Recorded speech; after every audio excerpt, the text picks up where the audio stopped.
It says I'm live. And I'm very yellow. That's all right.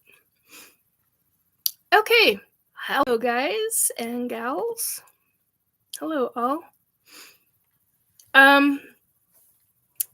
Welcome to Restore Belief with Nikki. I'm Nikki. I don't even know where to begin. There's been a great deal going on in the last, I just really want to, there we go. In the last few weeks, a lot going on. Hello. A lot going on with my health, which is why I've been so cattywampus to hell and gone.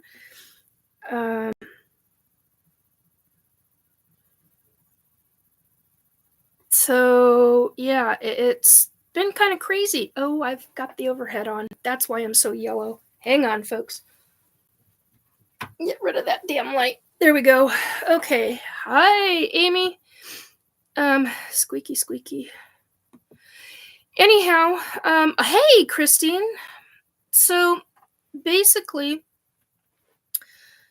with everything going on, and there's also been a lot taking place regarding the, me talking about, sorry, I forgot to do this. Hey, all 5 of you, thanks for coming in. Sound.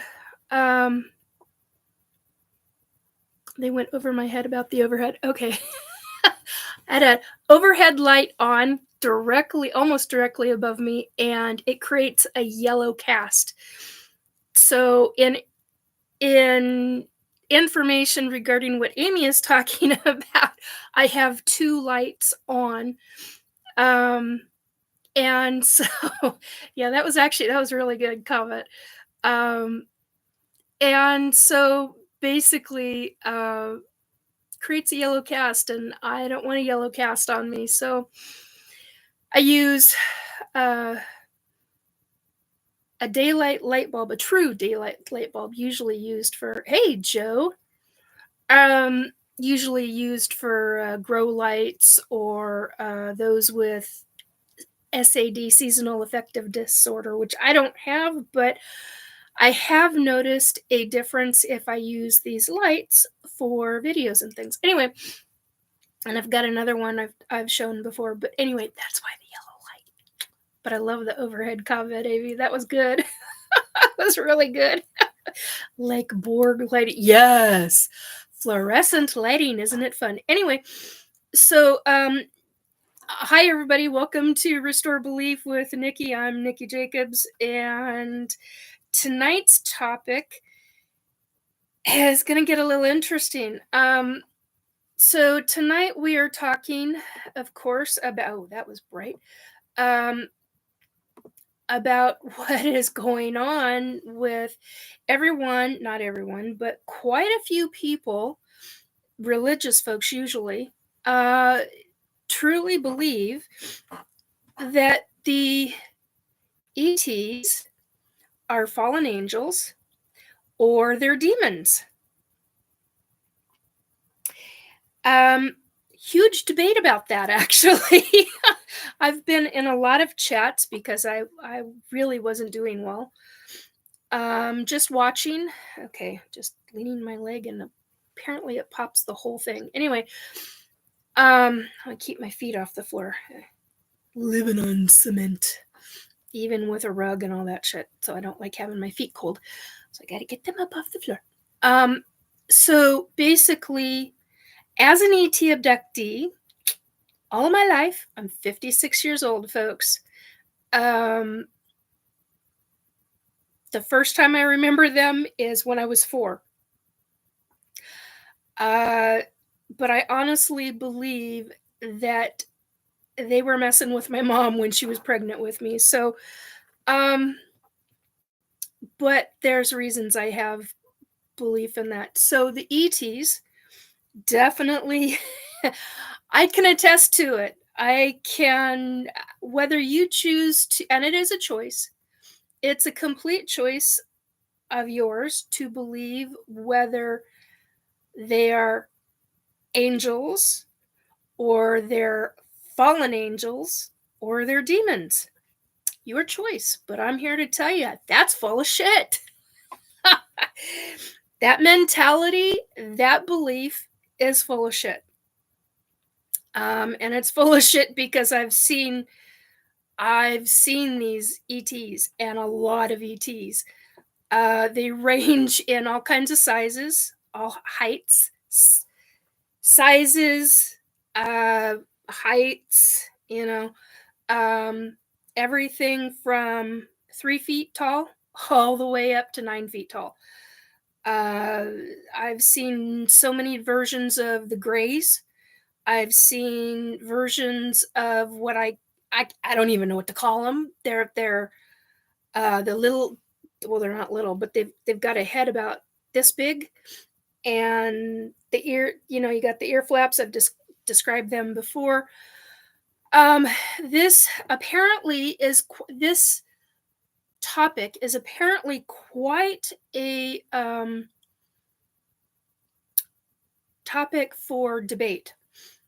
And I'm like, all right, I'm done. It's one of those things to where there's so much misinformation out there. And as an abductee, as somebody who's been dealing with this all my life, living my daily life, living a regular, everyday, normal Joe Schmo life. I mean, it's just whatever.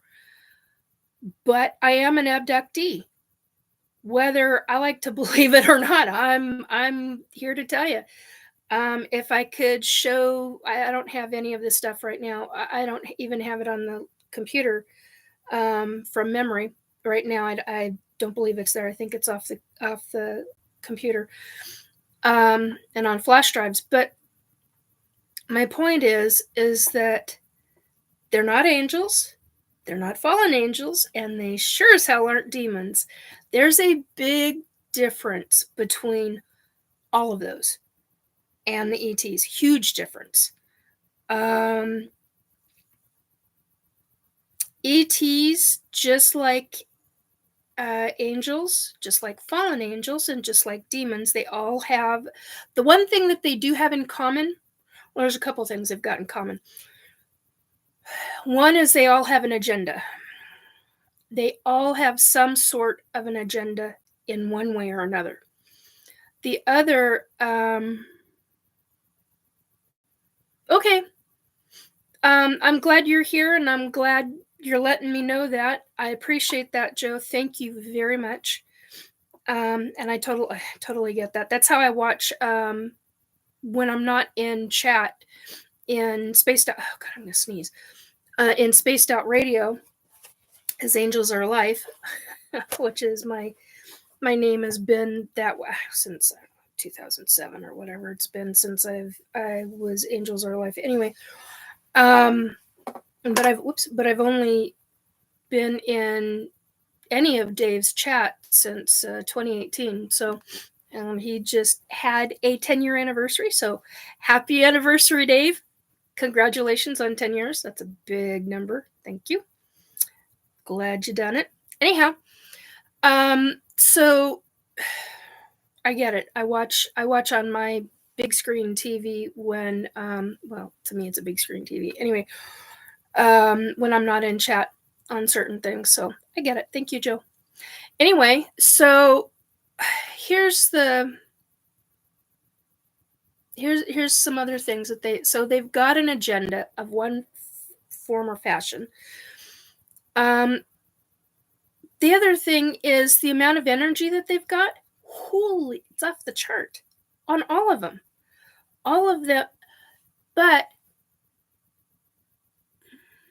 And all of them can affect anything in the physical, in our physical realm. They can also affect everything in the etheric. Ethereal, I think is how you pronounce it. Anyway, so there's that side of it. Keep in mind, ETs abduct, Demons don't. They possess. Big difference. True demons possess. Also, the wannabes possess. And I call them wannabes because they aren't full-fledged demons. They like to think they are, but they're not. I've learned this the hard way as a psychic medium. I've fought the wannabes, and I've only ever fought one true demon. And yeah, I have fought it. It wasn't pleasant by any stretch of the imagination, considering it tried to kill me. Unalive me. We'll see if I get knocked for that word. The one that starts with the K. Anyway,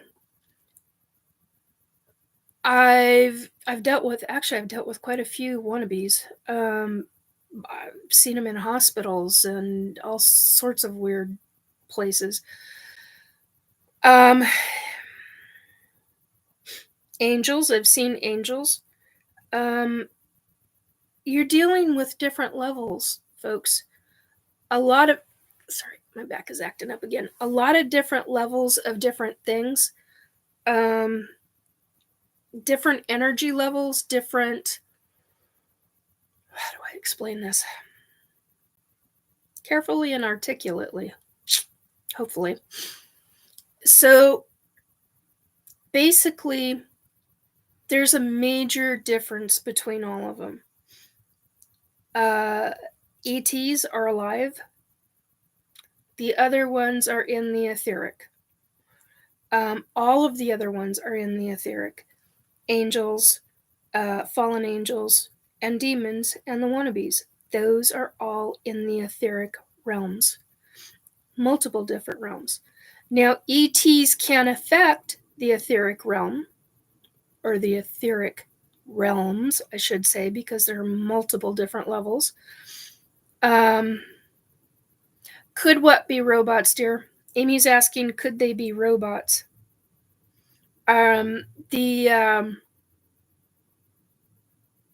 Which ones is what I'm specifically asking. Do I have it on live chat?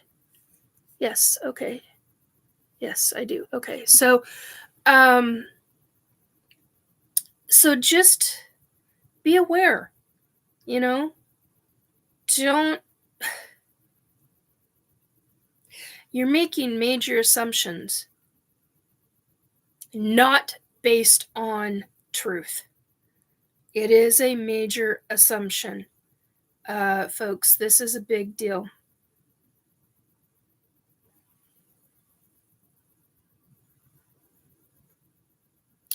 Okay, so Amy says, bringing on the coast-to-coast AM mentality, the majority of ETs. Oh, so could the majority of ETs be robots? Is that what you mean? I'm assuming that's what you mean. The majority of ETs are absolutely not robots by any stretch of the imagination. Some have a hive mind, kind of like the Borg in the TV series Star Trek. Where it's all connected. Not all ETs are like that. It's certain races or certain species of ET are like that. There are, can't think of what they're called, the Greys. The Greys, there's certain, from what I understand, now I've never seen the Greys as robots. I've never seen any of that. I know people who have, and who have said that they were very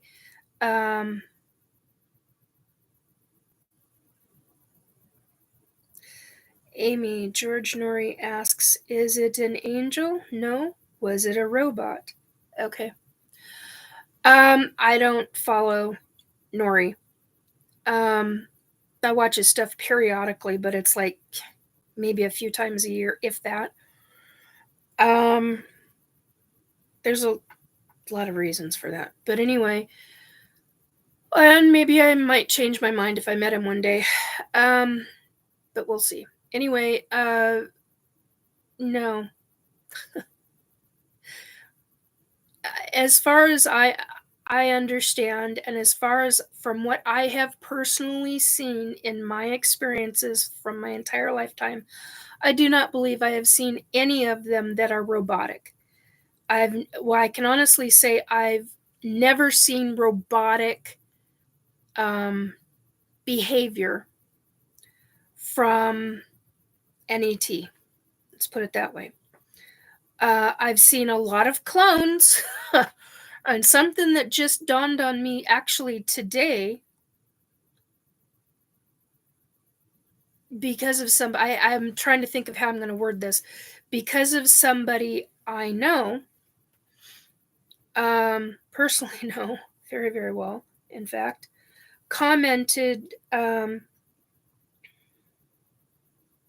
to think of how to phrase this one too.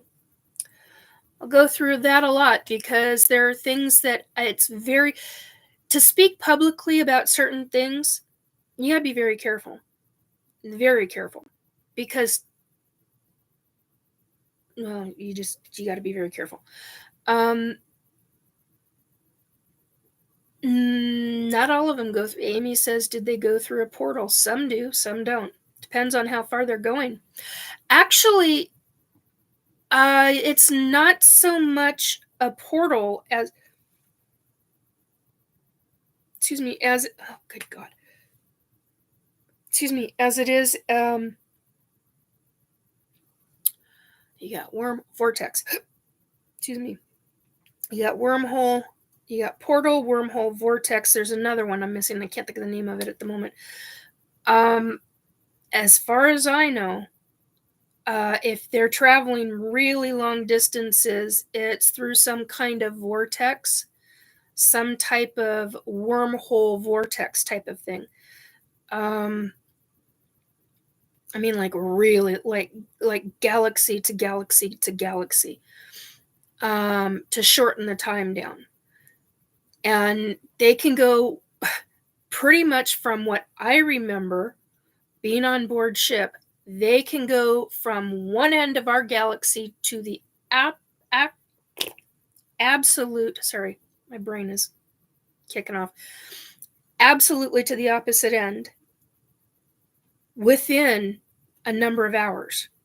That's it. Not days, not weeks, not months, not years. Hours. Okay? Same freaking day. As a matter of fact, I gotta be careful how I say this one too. I had 2 ET standing in my kitchen on Sunday. I'm trying to remember. Yeah, it was Sunday. Today is Saturday. Yeah, so last Sunday. To check on me. Well, I demanded it. Doesn't typically happen that I demand and they show up. But something was wrong, something that they had done, and it wasn't okay.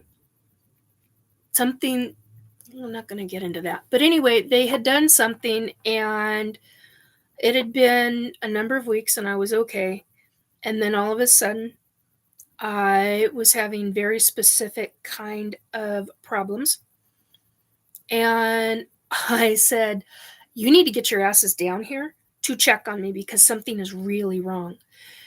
They showed up about 4 to 6 hours later. I'm going to say 4 because that's what I remember the most. But I'm putting a lengthener on it because I didn't really pay attention to the time, but yet I know it was within 4 hours, but I know it was less than 6. And when they showed up, they came up behind me and literally said, well, you don't look like there's anything wrong. That dropped what I had and splintered. I had my hands, I was washing cranberries, as you do when you work with cranberries that are fresh out of a bag. You wash them. and I had ice cold running water, and I nearly spun around. I caught myself. I stopped myself from doing that. I nearly spun around, which would have spun water everywhere. And in my thinking, hello, they're standing right behind me, or in the process of walking up to me, and that water would have, you have somebody talking to you, you expect them to be in the physical. These guys were fully cloaked, but yet I knew damn well that they were there because, hello, they're talking. And I felt them before they even walk, which is not typical. I don't always feel them when they come up.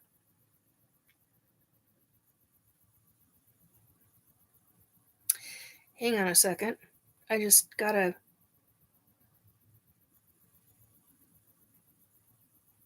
That's interesting. Anyway, now wouldn't that be something?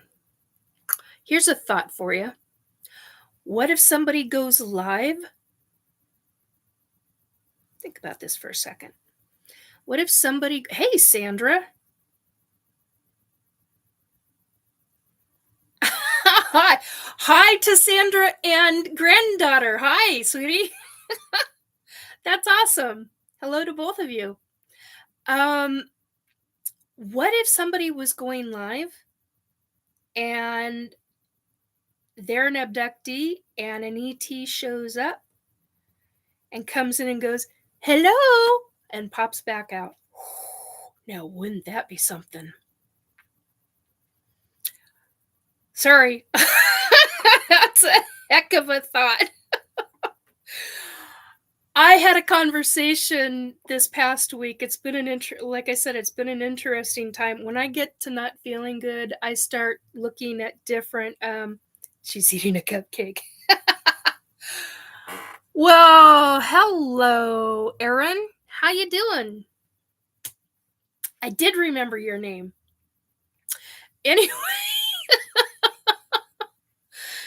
Anyway, so welcome to the chat, hon. Kind of forgot.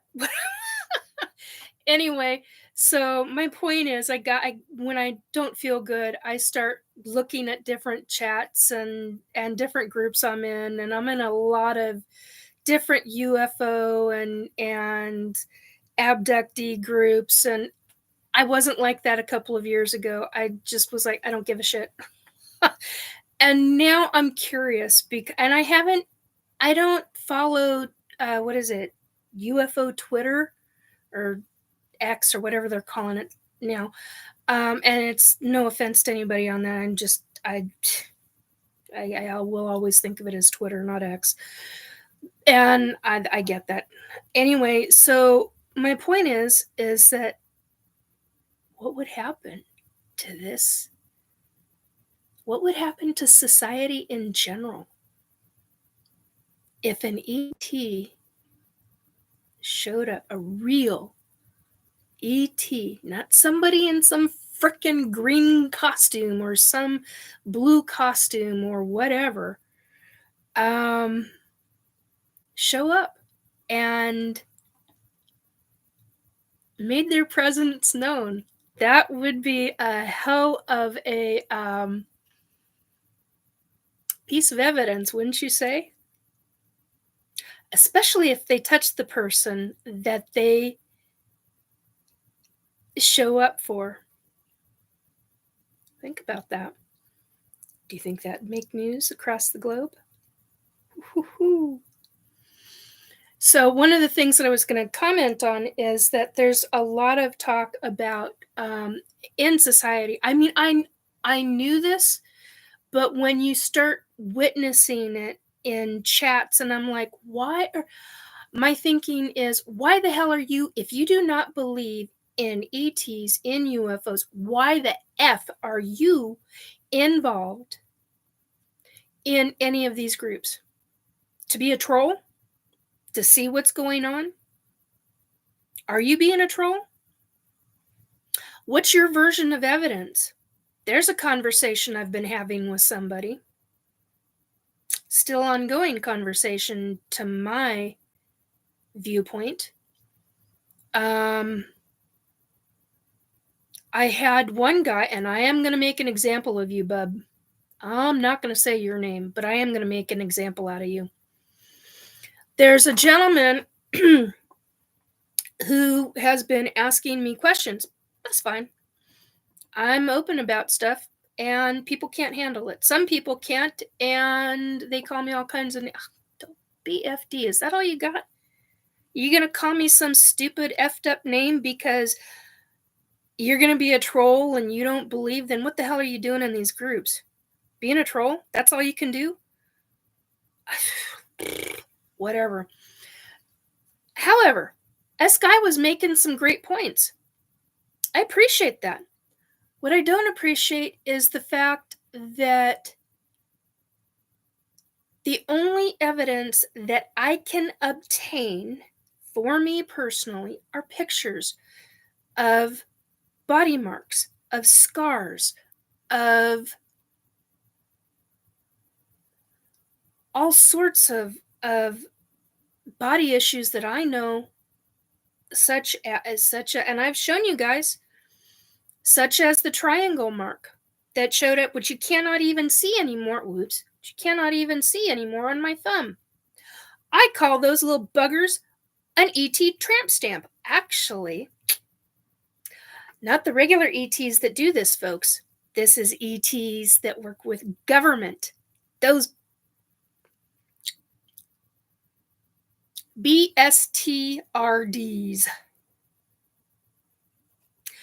Those buggers are the ones who like to give the little triangle dot stamps because they're using a specific device on you.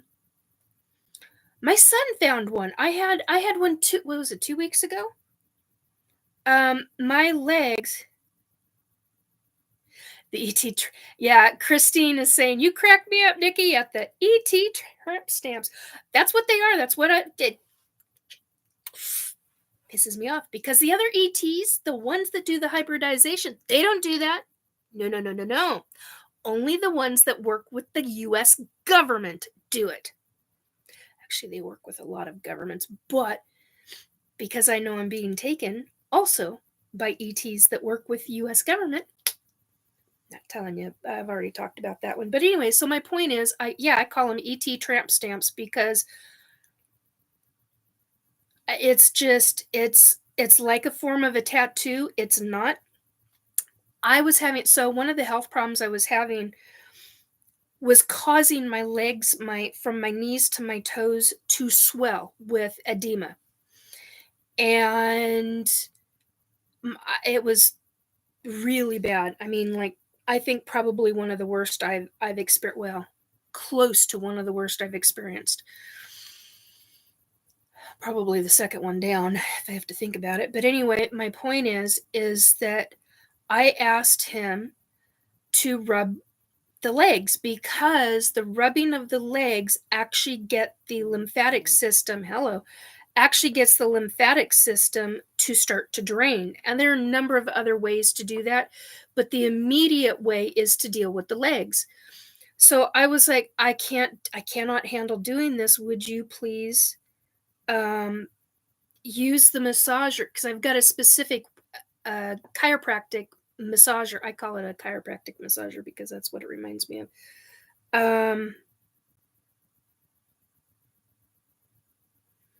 Okay, I gotta look at that later. So basically, he used that on my leg, and he goes, "Do you have triangle dots?" And I went, "You what?" On the back of my leg. Well, I hadn't been looking at my legs. I mean, I've been looking at the tops of them, but I hadn't looked at the back of them. I said, "Get pictures, please."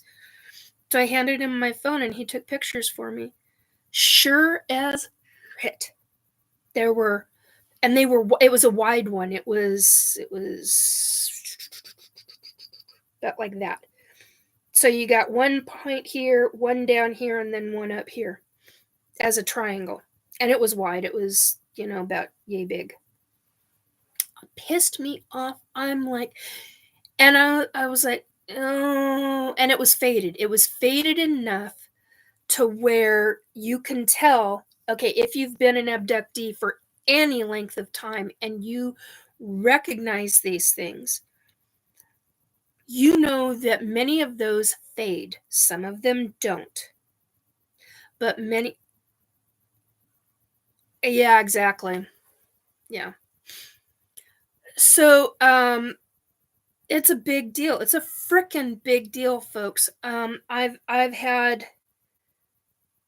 all sorts of marks. So the point that I'm making is that you can have all these marks on your body and they will start to fade and disappear, which is why you take pictures.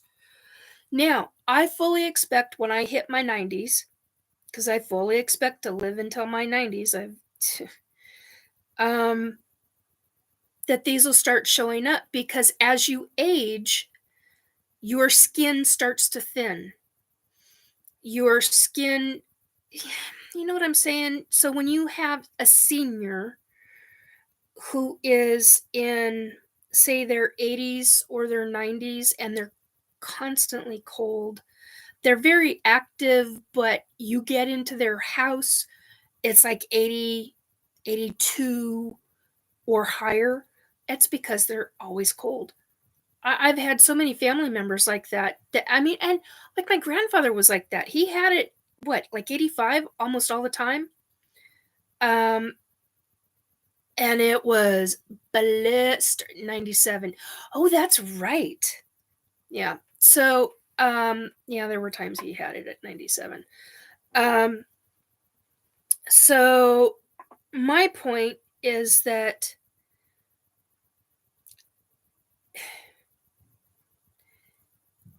these things are going to show up.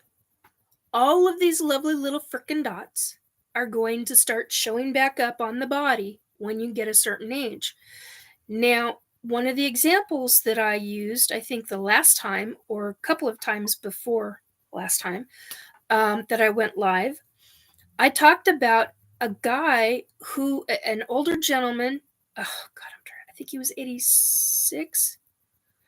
His wife, they didn't pay too much attention, but I guess he was changing in front of her. They didn't pay too much. You get to a certain age, you don't pay too much attention. Yeah, but honey, so Amy said, I like it 80 plus degrees all the time. Yes, that's different though. You're not in your 80s. You're not even in your 90s. But the point is that here this gentleman is, and I get why you do it. I totally understand that. But here's this guy, don't see, they don't pay attention much, and he was changing, getting ready for bed from what I remember, and his wife was like, what the hell is that on your back? And it was a surgery cut. It was an actual surgery mark. Now, the guy has never had surgery in his life, ever. And they were like, what the hell is this? They took it to the doctor, their family doctor, and they couldn't figure. And the doctor said, this looks like you had back surgery. And he's like, I've never had surgery in my life. What the hell is this? That's what I'm talking about. That is some scary shit.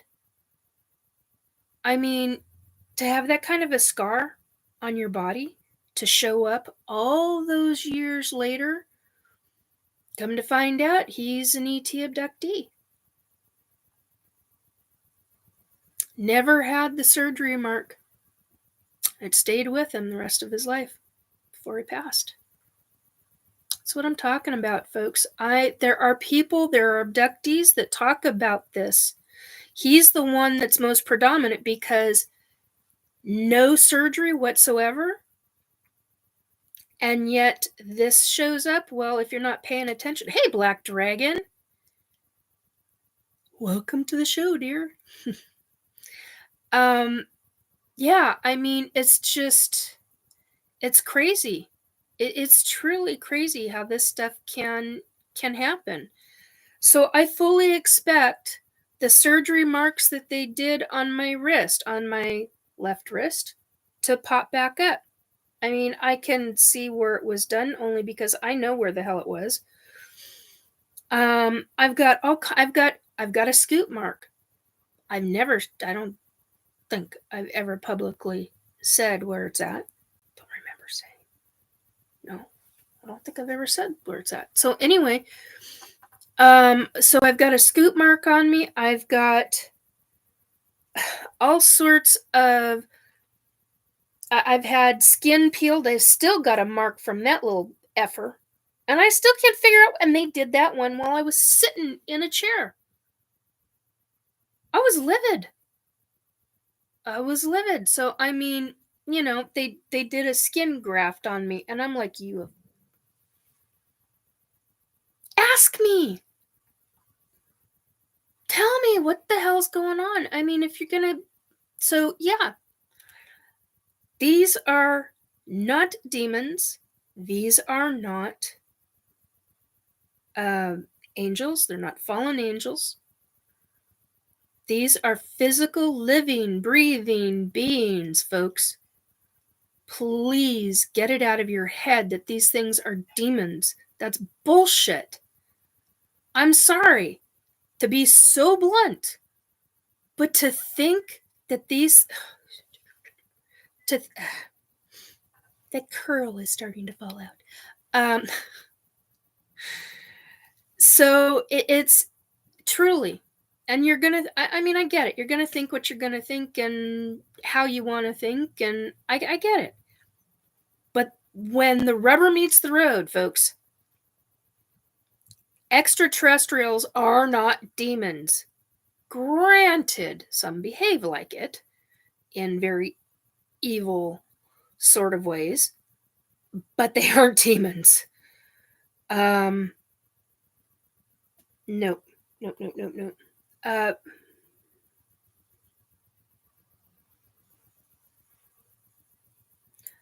Black Dragon, I can recall all my scars except one on my left elbow. Yeah? Yep. I've got, I mean, they had, I'd be interested in an otolaryngologist? I think that's what they're called, a specific doctor. If they took scans of the inside of my throat and going up into part of my sinuses and back down into about, right about there of my throat, because that's how much of my throat had ET surgery on it. If I could prove it, I would. So this guy is talking about the fact, and he's like, you don't have evidence. So my physical body marks of the skin graft and the ET tramp stamp and the triangle dots and the scoop marks, that's not evidence. Really? It's not evidence according to you. And then he's like, well, it's not how evidence is. And I'm like, really? Really? Okay, so what kind of physical evidence do you want? Do you want an ET finger? That was my first thought. I got really bitchy about it, and I went, I cannot respond to this guy until I calm down, because now you're being an asshole. And you are. I make no bones about it now. I'm like, you know what? I'm done.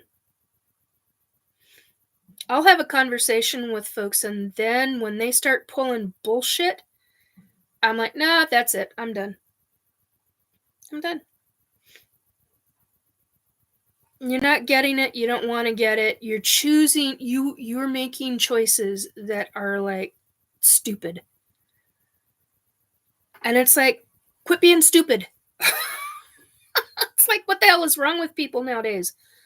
It is extremely frustrating. I know this is a bit of a rant, and I do apologize for that, folks. But seriously, to believe that these things are demons Do you know what the hell a real demon is? Do you? Do you know what a true, there are true demons. Those are many, many millennia old. Millennia. Okay? A wannabe, they haven't even hit the millennia stage. That's why I call them wannabes. They're working their way up the frickin' line. Nasty little buggers. So, fallen angels, I've worked with a fallen angel, and she was not evil. She was not evil. She did a lot of good. A lot of good for a lot of people, actually. Which was really rather surprising. But, I know people that can attest to it because they witnessed it, and anyway.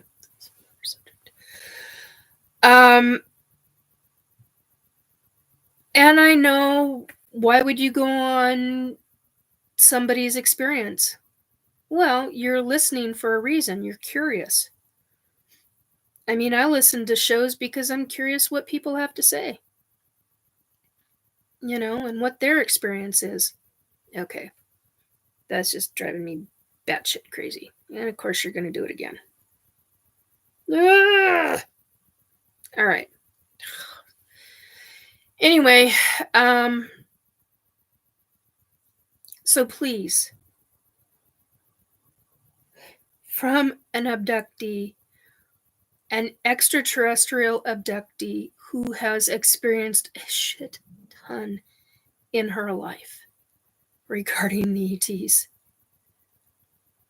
please stop believing they are demons. They are not demons. They are not fallen angels. They're not angels. I mean, I don't know what else to say about it. It has been a huge debate with a lot of people, and the amount of people really surprises me. It shouldn't, but it does. And hopefully very soon, we might have a real experience globally. Hopefully. I sure as hell didn't believe that, we're going to have this week, we're going to have ETs show up. Blah, blah, blah, blah, blah. Oh. But you never know. One day they might. I had a report from somebody where things are picking up in their neighborhood. Which makes you wonder, and that was regarding government, and it makes you wonder what they're preparing for. I mean, seriously, what the hell are you preparing for? How bad is it going to get if and when the ETs really do show up? Okay. As most folks know, when I talk, I gotta have lip balm on. So, I love this stuff. It's all natural. Oh, okay. Product placement. Adama. Anyway, hello, squeaky squeaky. So that's basically it. As somebody who is an abductee who has experienced all this shit,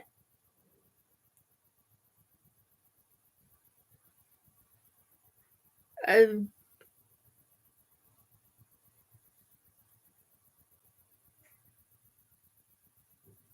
can't live without it. Yeah, that's how I am. When I get to talking, it's not so much, for whatever reason, it seems to be when I'm on air, there's something, it does. Oh, speaking of which, so I was gifted this lovely little mug. I just love it. By the S4 Paranormal Bunker, which is a show that, I don't know, let's see if I can get a better clink, clink, clink picture of this. let's see. Woo. Radio. Yeah, S4 Paranormal Radio. Anyway, I just love this. I love the picture that they put on here. So I've been on the I've been on the S4 bunker, also known as the S4 Paranormal bunker, for 4 years.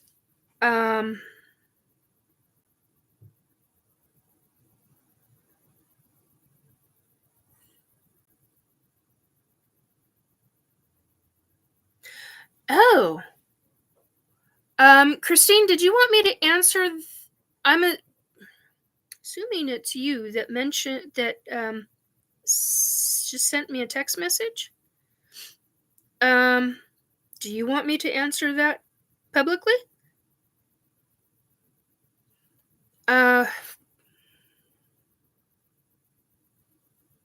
You don't want to make me go off topic. Okay, well, tell you what. When I get done with this, and I'm almost there. Let me do a quick read, and I will.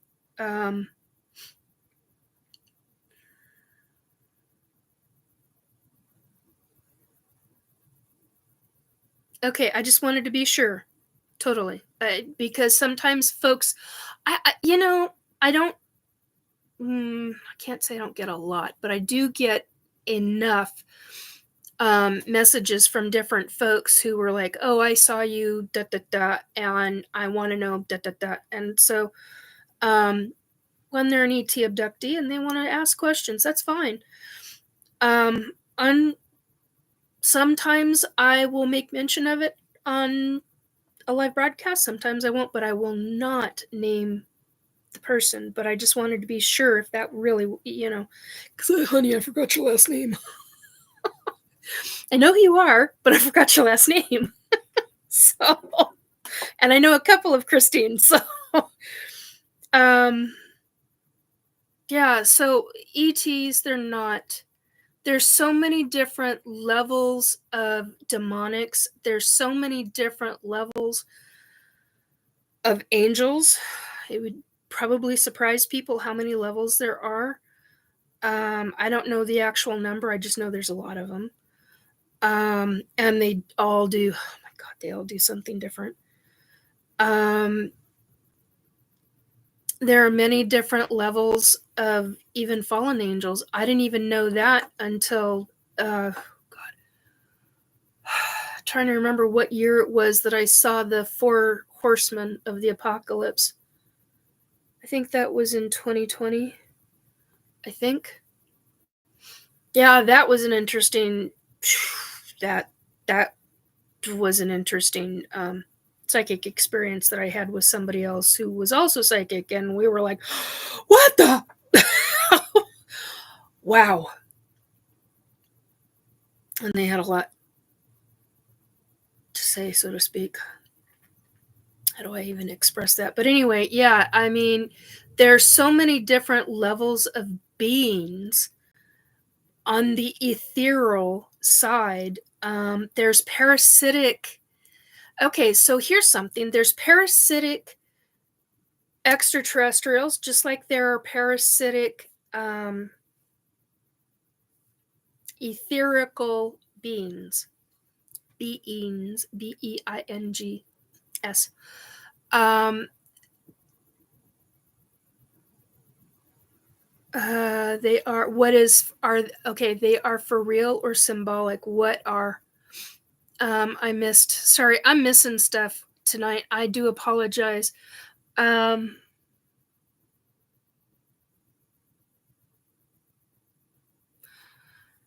see, now that I missed too. I missed another message from, okay, so Amy says, or robots. I was secretly hanging on to that one as it's more likely from a scientific perspective. Okay, I kind of missed that. Anyway, and I'm kind of all over the page tonight. I mean, certainly more so than others. Oh, the 4 Horsemen. No, they were real. No, they're not mythological. They are, I found out the hard way, Amy. So she's saying the four horsemen of the apocalypse, I thought they were mythological. So she was asking me, they they are for real or symbolic? And so no, they're very real. They're a whole nother being. I didn't even know they were real. I mean, I had heard whispers of different things, but when you see them show up, you're having a paranormal experience with another psychic because of something completely unrelated. I watched this psychic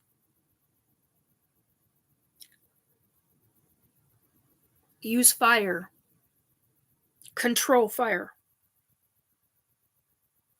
That's all I'm going to say on it. And if memory serves me correctly, it was that same night that while we were talking, we had a bunch of different paranormal stuff happen, and it if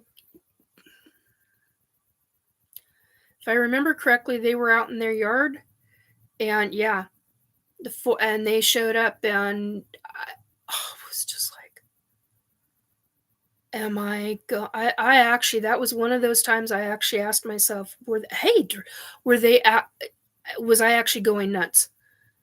I mean, because I was like, I was so dumbstruck, starstruck. I don't know. I mean, because I was just absolutely dumbfounded by it. Hey, Drew, it's good to see you, sweetie.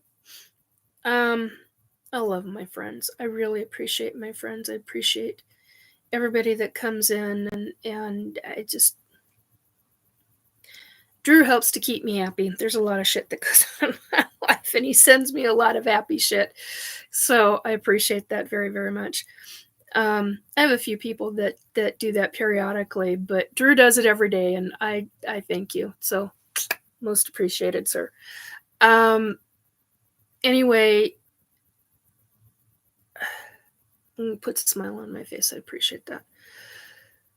So, yeah, I mean, they were very real.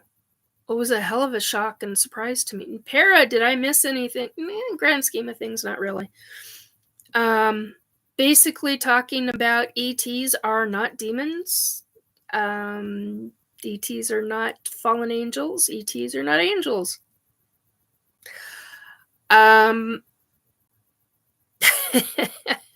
Hey.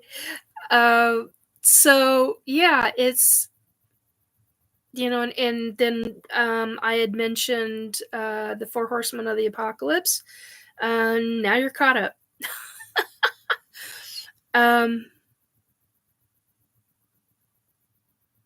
Nice, Drew. That's awesome. Oh, I'm glad to hear that. I'm glad to hear that.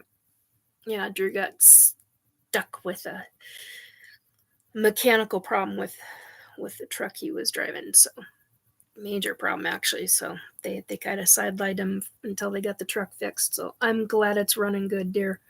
That's a big deal. Yeah, Amy, they are very much real. There's been a number of things that I've actually been astounded by. I've had my guides tell me a number of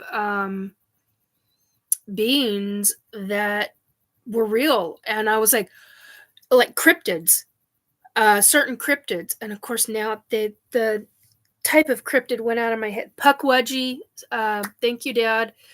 I got told that the Pukwudgie was real. I've been told, I can't think of the other ones anyway. There's been a number of them. So you're on your phone, okay? So basically,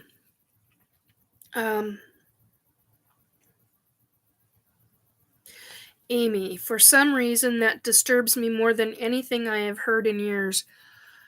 Oh, honey, there's a lot of things that I could tell you that have disturbed me. Things that I were like didn't even think were possible, and yet are very possible. There's a lot of very, very possibles out there that are mind-boggling, truly mind-boggling.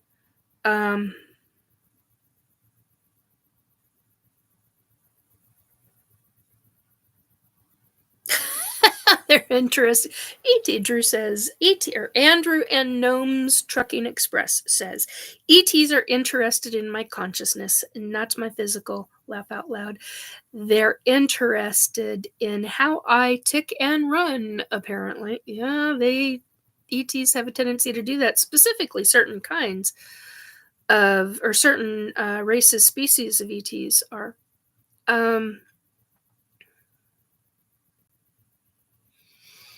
So, yeah, I mean, it is what it is. That's what I say. That's what I've been saying since, God, 2011? No, 2008 when I had my back injury, my major back injury, or my main back injury, I should say. That's a big deal. It's a very big deal. All right, so I'm going to take a moment here to read. Please stick with me. I'm going to put more of this on because it's dry again. Get me to talking, and there go the lips. I make sure I got nice and soft lips. It's kind of a big deal to me. So anyway, all right, snap. All right, I have a question I wanted to ask. We've talked about this before. I know you have a different topic tonight. Maybe you can answer this on another show or here. I hear people talk about poles switching.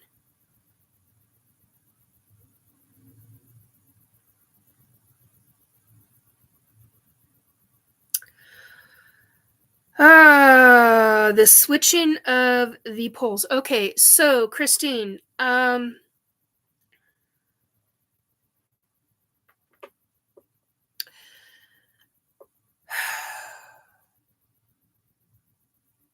quite honestly, I don't know how that can happen. The switching, okay, how do I even say this? How do I even go down this road? It's a really, really, really good question. She's asking, is this even scientifically real? I honestly don't know if it can be real. I don't think it can be. Hello, something just went across my screen. Well, isn't that just a fine how do you do? But here's the issue. If the poles switch inside the earth, what happens to the outside of the earth? Now, I've never asked the other side.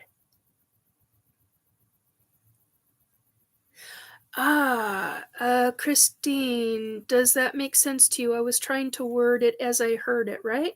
Or maybe not switching, but some verb, destruction, I guess. Yeah, it would. It would cause mass destruction. As far as what I understand, now I'm not, what the, Spaced Out Radio is now on. And why it didn't show up here where it showed up down here first? That's interesting. Okay, so anyway, I don't know if it's possible. I have not asked. Oh, it's Rob G's early show. Thank you, Christine. I appreciate that. I have not asked somebody that I know that's in science, like a true scientist who, because I do know one. Should probably ask them. I don't think it's possible. I could be very wrong, and I haven't asked the other side. That's what I keep trying to say and very inarticulately wasn't able to say it. Anyway, I haven't asked the other side, and I'm not going to do that while I'm live right now. But as far as I understand, I don't believe it is possible. I know this. Oops. Hello. Okay, quit bouncing the knee, Nikki. Okay, let's try it. There we go. Okay, so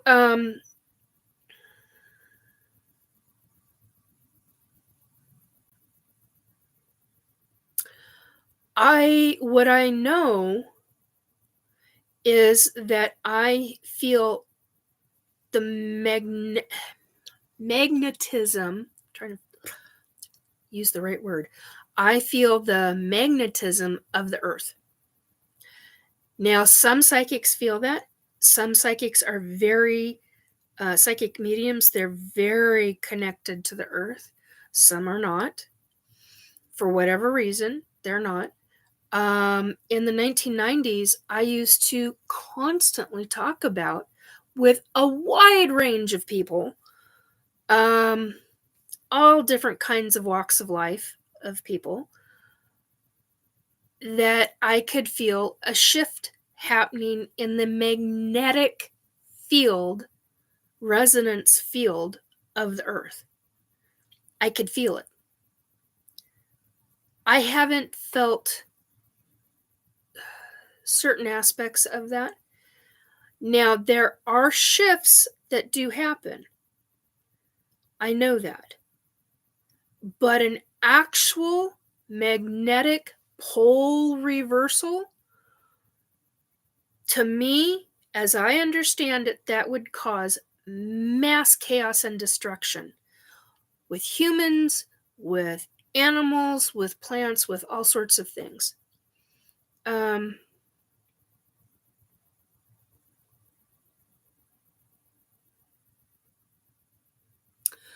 Christine, okay, thanks, because I heard a contact. Ouch. I snapped my finger. Okay, thanks. Because I heard a contactee who you may have heard about talk about it. Does the first initial start with the letter R? If he's talked about it, I would trust him on it. Anybody else that's talked about it? Not sure. No. Okay.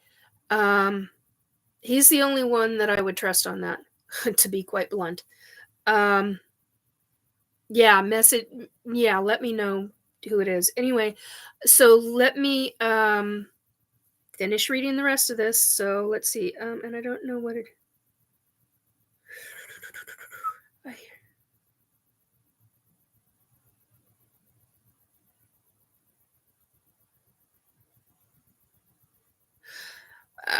Okay, so she's saying one person says to prepare to live off the land when it happens because everything will be off grid. I can see us.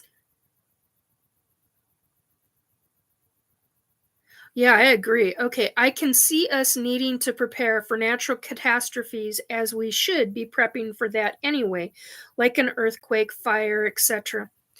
Natural disaster. Yeah, exactly. Needing canned foods, flashlights, radio, etc. I don't know if you knew anything about this or agree with it. I haven't done any research on it yet. Yeah, message me back, because if you find somebody who is not science-based, but is an actual scientist who is current on their stuff, I would very much like to talk to them. Okay, so Amy, compasses would be backwards. I've not heard of any destruction because of this. The Earth has gone through that dozens of times. The shifts, yeah. The Earth has gone through a lot of shifts over the, like a lot of shifts over the years. That's natural and normal. Earth is a living entity, being, entity, whatever you want to call her. Hello to those who have just joined me.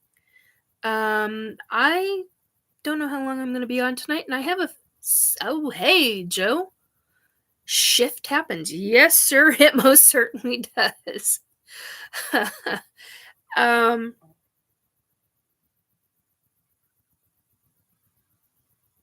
oh, that's the person I can't stand. Christine, thank you for telling me that.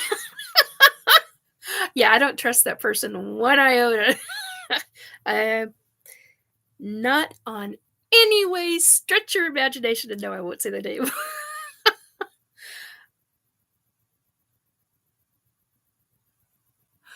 Uh, okay, let's see. Amy, nothing to do with the axis rotation. Yeah, that's as far as that's what I get to. It's not an actual flip.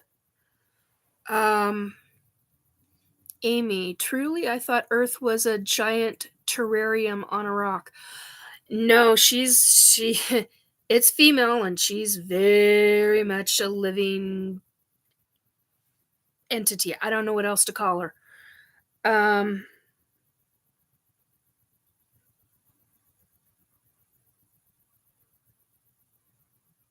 Okay, that part, may I read that about the solar? Um, yeah, paraphrasing. I get it. Yes. Okay. So Christine said, the other person also, now this they're correct on, because I will say that this is correct. That person also mentioned solar flares messing up our grid, meaning it would knock out everything and we'd need to learn how to survive without electronics, etc. That I agree with. Mm,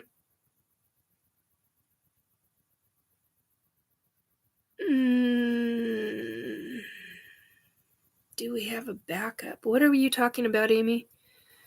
You got to be a little bit more specific in your comments, sweetie. When I'm not sure what you're talking about, and I'm not connected in a specific way tonight, and there's reasons for that.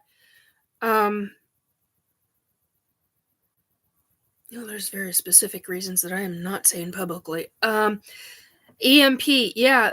So solar. All right. So here is what I have been shown by the and we've talked about this before.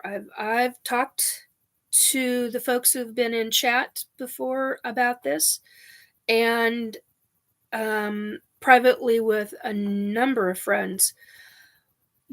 Everyone, I truly believe that everyone needs to do their typical. Then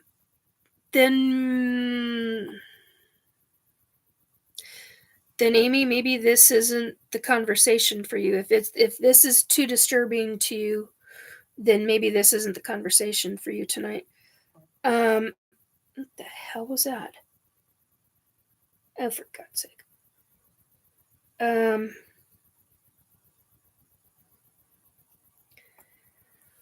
Because there's a number of factors in here that I haven't talked with you about, Amy. There's a lot of different things, but I have talked about this, and that is everyone needs to have some kind of backup. And I would come and figure out a way to come and get you, Amy. You know I would.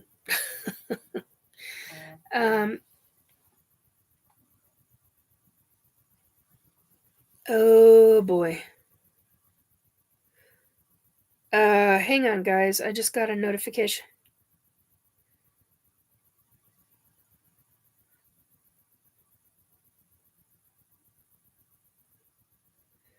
Oh, now that's funny.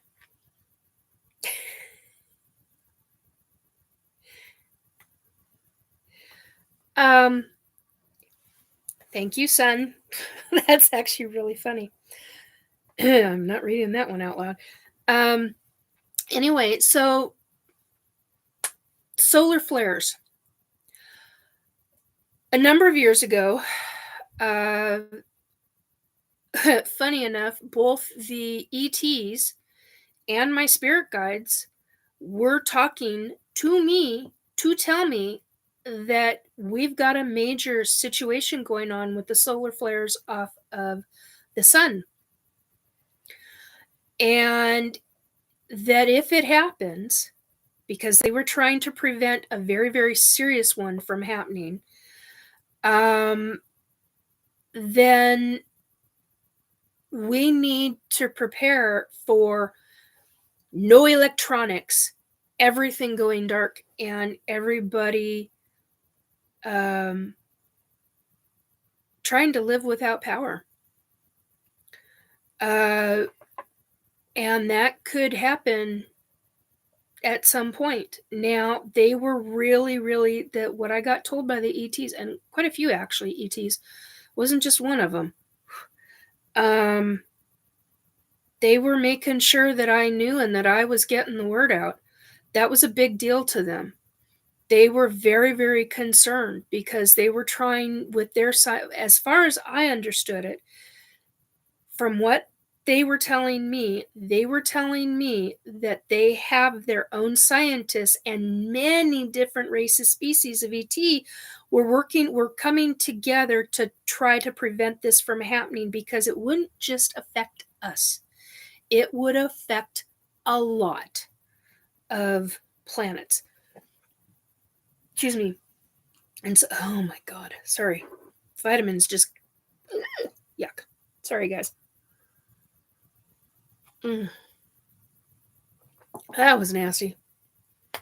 Anyway, I apologize, guys. My point being is that, as far as I know, some of it got under control, but not all of it. So it wasn't an annihilation, what is it called? An ELE, an extinction level event. It was not anything like that at all. It was knocking out globally all the power on a number of planets, actually. And yeah, who was it that said Paramarv had said an EMP. Yeah, it's like an EMP pulse, or burst, or whatever you want to call it.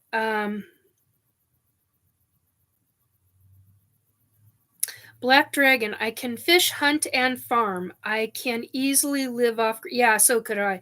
I could easily live off grid, but being an empathic would really screw me up if that happens. Yeah, I think it would screw up a lot of people, to be quite honest. But do I mean, I honestly believed it was going to happen, and they were talking within a very specific amount of time. Now, not so much. I get more about, I was going to use the word production. That's not exactly what I meant. I hear more. I hear more about the ETs than I do about the solar stuff now. I do know that a lot of I was going to call it magnetic. That's not what I meant. I do know that there is a lot of underground, being very careful in how I word this. How do I say this? Volcanic activity will be taking place. A lot more than usual, a lot more than is normal. And it's a building up. And a big part of that is in the Pacific Northwest, folks. You got Washington, Oregon, California, and going eastward. So,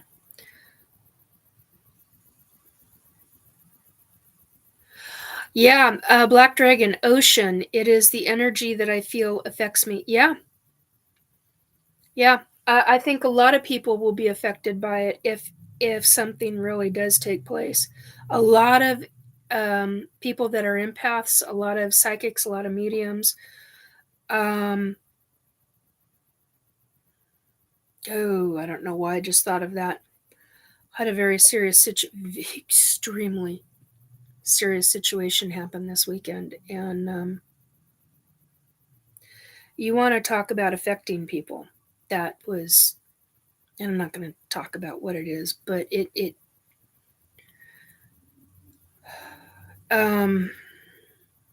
there are things that take place in people's lives, and go to the ocean. If you're an empath or you feel energy,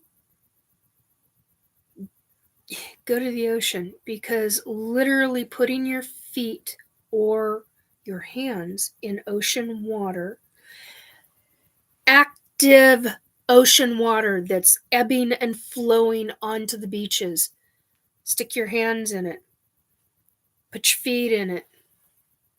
Of course, it's winter time now, but wherever you are, if you've got ocean water, stick your hands in it. You will literally re-energize your body. It goes to the molecular level. This much I know. There's something about it. It's like living water. I don't know how else to say it. It's the old terminology of living water. Yeah, I do too. Black Dragon says, I love the ocean. Paramarv, Amy, close your eyes and hear and ears for 60 seconds. Are you talking about the... Yes. I'm not going to read that out loud, Para, but yeah, it will take place, but I don't know if it's going to be in my lifetime. But I do know this. What I was shown years and years and years ago, like 1990s, okay, years ago, I was shown it all the way up until, God, early to mid 2000s, and then I was shown, and what I mean by shown, I mean psychically shown, big difference, what was going to take place. Now, I've talked to a scientist, a U.S. Geologist who's with United States Geological USGS. Anyway, and she specifically told me, as they know it now, not possible that they're all connected. I beg to differ with that. I understand what she's saying. I get it. That's what they know now. That's their sciences that they know now. Excuse me, hun. I liked you very much. I believe in what you were talking about. I get it. But on this subject, I will trust the ETs on that, because their sciences are a hell of a lot better than ours. By thousands of years, honey. So, is it possible that they're all connected? Yes, it is. Does the USGS believe that? No, they do not. They believe that they're one individualized item. I was going to call it something else, but it's not the right word, so I'm just going to use the word item. That each volcano is one individual item. They do not believe that they are connected. Honey, unless you've put some kind of specialized that can handle magma down under the ground and maneuvered through those volcanic tubes with the magma in it to research it, you're not going to know for sure. You're going on on our human sciences that we know now. I get that. That's what we know now. But when you're dealing with many different races, species of extraterrestrial that have advanced knowledge, I would trust them with their sciences over ours any day, to be quite blunt. And quite honestly, I have never ever known any race, species of ET to lie. Ever. Hide the truth? Yes. Lie? No. Okay, there's a bunch of things in here. Paramount understood. Joe, survey. Yeah, survey, exactly. Joe Monk. Yellowstone is a supervolcano. If it goes off, we are all toast. Yes. Very much so. In a lot of countries, actually. Not just the United States and Canada. You're also dealing with, that'll go global. Look at what the hell happened with Mount St. Helens. That went global. I remember that. May 18th, 1980. Whew. That was a shit day, let me tell you. And then a few weeks after that was shit too. So yeah, when you have stuff going up, that not only makes news, it goes global, baby.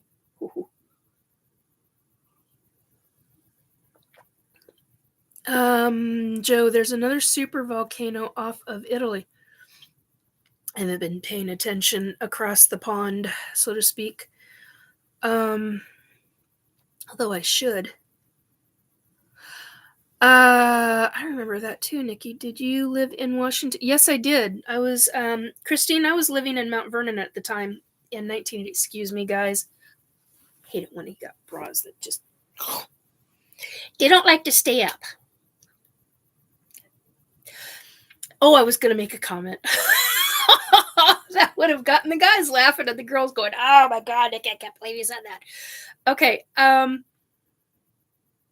Yeah, I was living in Mount Vernon, Washington, Christine, when in 1980, and I had friends, and they had families in that area, or outside of that area, or in Portland, or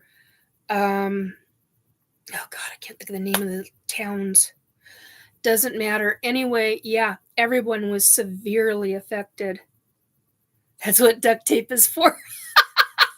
Actually, what I should do for the show specifically is get a band at the back and put it right across the shoulders. Oh my God. Doesn't happen when I'm up walking around. Okay, no. I know. I know, I get it. Sorry, guys. I've had such a runny nose lately. Another reason. Seeing.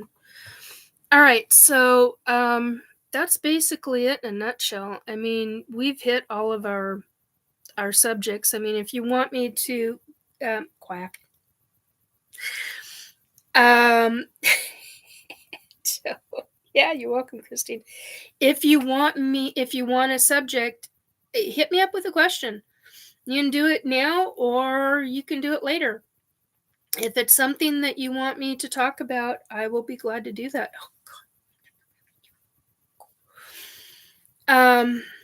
So yeah, it's just everyone's got different questions. But yeah, so that specific person, yeah, they're right about the solar.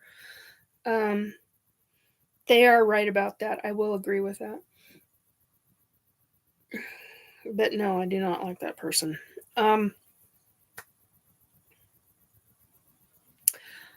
And that's what I know about the volcano stuff, and I ain't even. Oh God, I can't think of his name. Jim. I can't think of his last name. Anyway, has talked about that he's still alive when not Mount St. Helens. The hell was it that he talks about him coming up to Seattle? He knows he had a unexpected kind of like a psychic hit. It's the only way I can describe it. He called it something different, but I was like, oh, that's a psychic hit. And he was saying that when it happens, he's up in Seattle visiting friends and family. And one of the Pacific Northwest mountains go up.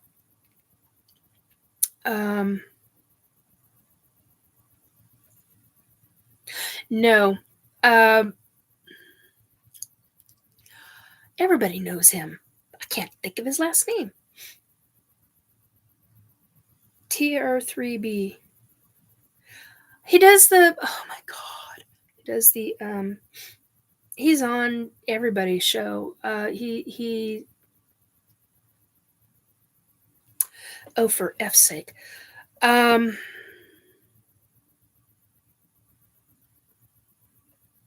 Tell him to stay the hell out of Washington. That's kind of what I thought. I was like, oh, and he commented he was gonna.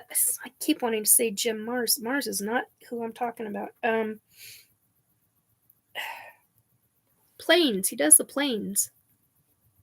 Everybody knows him. You just cannot remember his name. Anyway, deals with all the planes. Talks about a lot of stuff. I enjoy listening to him. He reminds me, one of the main reasons why I enjoy listening to him is because he reminds me of my grandfather. He's a great storyteller. My grandfather was a great storyteller. No, no, this guy's first name is Jim, and I cannot remember his last name. Oh, you're thinking Michael Schratt. No, anyway, point is that he is, yes, that Jim. Anyway, my point is that he's the only one that I've ever heard talk about that he is still alive and he comes to Seattle to visit family and friends. And while he's in Seattle, yeah, see, I know you know who it is. You like me, you just not remembering his last name. Anyway, the point being is he's in Seattle and it was a hell of a shock that this once dormant mountain came to life and boom. And he was in Seattle at the time that it happens. He talks about it on a couple of different shows. Not very often, but he has talked about it. And he is the only one that I've ever heard talk about it. Just exactly what I talked about. I mean, well, not exactly, but damn near close. And I was just like, wow, okay, this is a mind bender for me. This is a real mind bender. So, yeah, I mean, do I have a timeline? I'm rarely given a timeline when I get psychic information. And then I start, it's going to drive me nuts. Anyway, it is what it is. So just, always be prepared. Have your to-go bag going. I know people, there's a couple of very specific people I can think of right off. Two people that I know that they're like, I don't need a to-go bag. I just need to grab this and that and I'm gone. And I'm like, wow, okay. They're like, if it comes down to it, I can get clothes elsewhere. I can get whatever elsewhere. I can get food elsewhere. But if I have to go, I'm gone. And I'm like, wow, all right then. And the only two people that I know that are like that. Everybody else is like, no, I got to have a to-go bag. So, you do what you do. So just everybody be prepared. You don't know when things are going to take place. I mean, hell, I didn't expect what happened this week to happen. As a hell, and it was a hell of a shock for everybody. I have a thread. I didn't know I had a thread. Okay. So you always be prepared. can save lives. It can save your life if you're prepared. You know? Pair of pants, socks, extra pair of shoes if you got them. Extra pair of underwear. Pants, shirt. If you're female, bra. You know? And there you go. Hi, Mr. B and friends, truth seekers. Hi, Nikki. Hey, sweetie, how you doing? So yeah, just always be prepared. I used to have, when it was the whole family, it was the three of us and all the animals. I had everything. I had a emergency to go bag. I had this was back in the 90s. I had an emergency to go bag. I had, and by emergency I mean like emergency supplies. I had, it was packed and ready to go. It was about yay big, and it fit inside of a backpack, and it had wet wipe naps and bandages and special kinds of scissors, and I mean everything under the sun. It was there.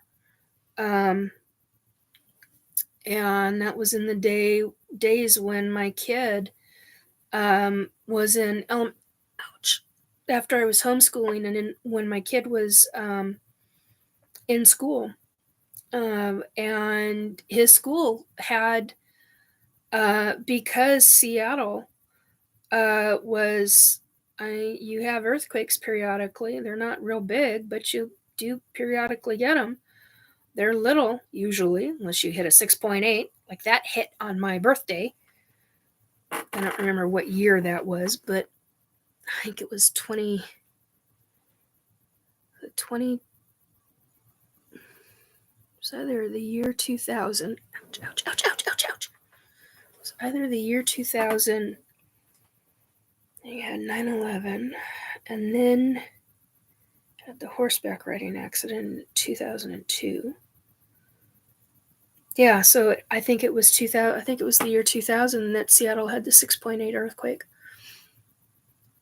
My kid was in a swimming pool at the time, and I had just walked in my front door. And there's nothing like being inside and then shoved outside, and you're watching the power line right above you go, and the road that you were just on is going like this. It's literally rolling in waves while the houses were going side to side. So the houses are doing this, going back and forth, and you're watching one of your neighbor's houses slip off of its foundation and go back again, while the street is going like this, up and down and up, and it literally rolled. So yeah, I was very thankful I had the to-go bag. And back then, because I was one of the co-heads of our neighborhood watch,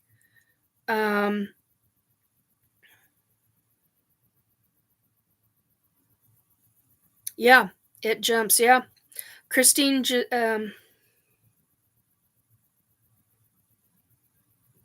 Christine, you can see the waves, the ripples. I've been in a 6.9. Yeah, I've been in a 6.8. I get it. She says it goes side to side, the property. It jumps too. It's ugly. Yes, it's really freaking ugly. I mean, there were so many different cracks in the neighborhood that it was. I was glad I wasn't downtown at the time. I remember my mom talking about the 1960, I think it was 62, where she was in a skyscraper, one of the tall skyscrapers back in the 60s. in downtown Seattle. And she said never again would she work in a skyscraper because of that earthquake. She never did. My first bad one, I was a freshman in high school. I'm so sorry. Yeah, we experienced floods in Mount Vernon and not earthquakes. I was, the way my mom described it, Christine, she goes, I'm with your mom on that. Yeah, I don't blame you. I had a girlfriend who was living at the YWCA in downtown Seattle. And I can't remember what floor she was on. It was well above the third floor, let's put it that way. And she described what she saw from that. And they had little rooms that you basically had a 10 by 10 and that was it. No bathroom, no nothing. And it's a form of temporary housing, but it's not temporary for some. And I will never forget what she described. She was horrified. I mean, truly terrorized by that earthquake. Well, that was before she left the country for safety reasons, not because of no freaking earthquake. But so yeah, you just yeah,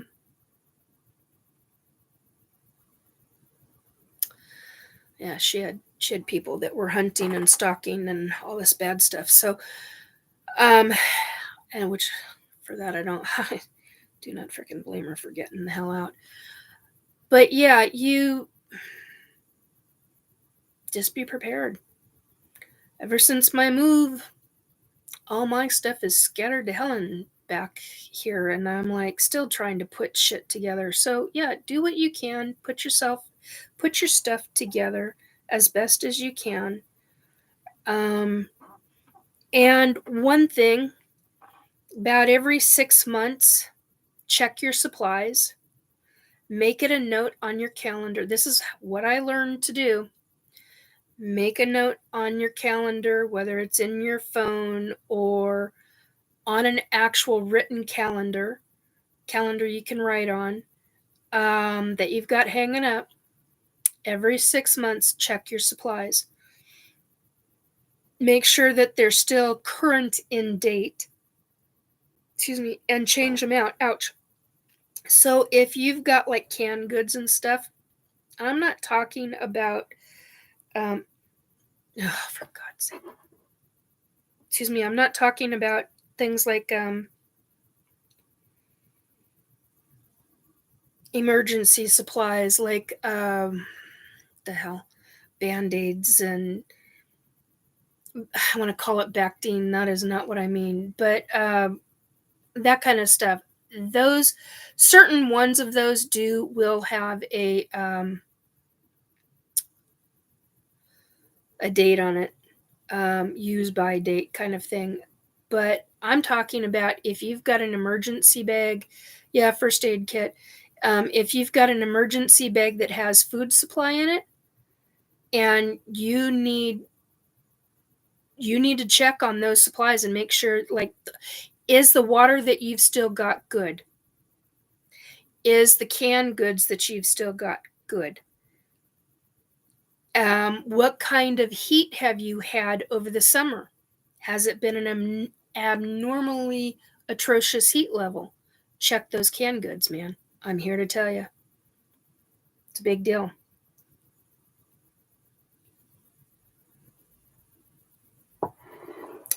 Expiration date. Says Christine. Black Dragon, natural disasters don't scare me, but the energy from them gives me migraines. Yeah, I can understand that. That's not what gives me migraines, but yeah, I can relate to that in other ways. So anyway, way off topic, which is totally okay. That's kind of what this show does, is We rarely stay on topic. I try to, but anyway, regarding the ETs, they're all different. Some of them are similar in nature, regarding mentality, regarding many different things, and some of them are completely different. So ETs are not demons, folks. Extraterrestrials, those that are out in space traveling the galaxies, those are not demons. Demons are in the etheric. They can be physical if they choose to be that way, but they don't. They don't. They would much rather toy with people, humans, and they would much rather screw with the human's mind and take that soul and that body over. So yeah, we are their playground. I take great issue with that. Great, huge issue with that.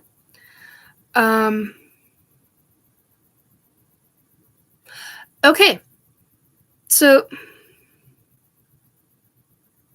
yeah, actually, so Black Dragon says demons are dark ancient energy. Yeah, I agree with that. I think they go back long before ETs were ever around, to be blunt. Well, I know they do because of what I remember.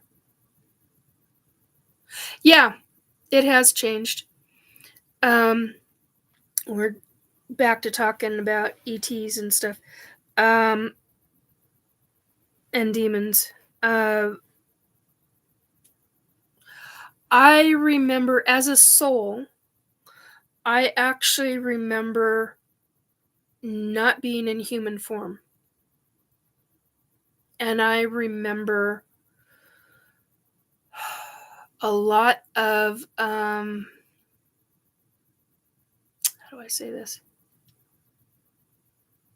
A lot of things in the etheric. And that, there's a lot of things I can describe about that. A lot.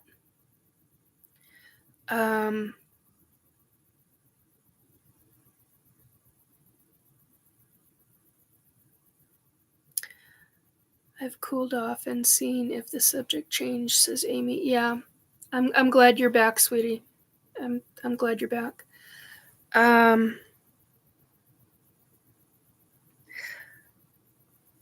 None of the, don't know if I'm going to say that.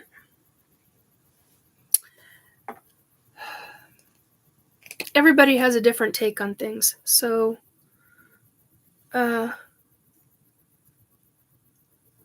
okay. Oh, that's better. There we go. If these subjects bother you, I do apologize. Do exactly what Amy did. Walk away for a bit and then come back. See if it's changed. See if the subject matter has changed. Topic, subject, whatever. It's not my intention. It's absolutely not my intention to fright, to cause fright, or to cause fear in any way, shape, or form. I very much would like to be able to talk about these things, and they are important, and they are important to talk about. Dan, if you have an issue with it, I totally agree with what Amy did. It wasn't her thing. She needed to leave for a bit, and she came back. Kudos, dear, for coming back. Some folks wouldn't. So,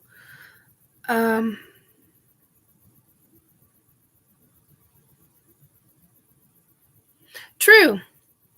For what it's worth, we took a vote and we voted against all this stuff happening. Yeah, none of us want it happening.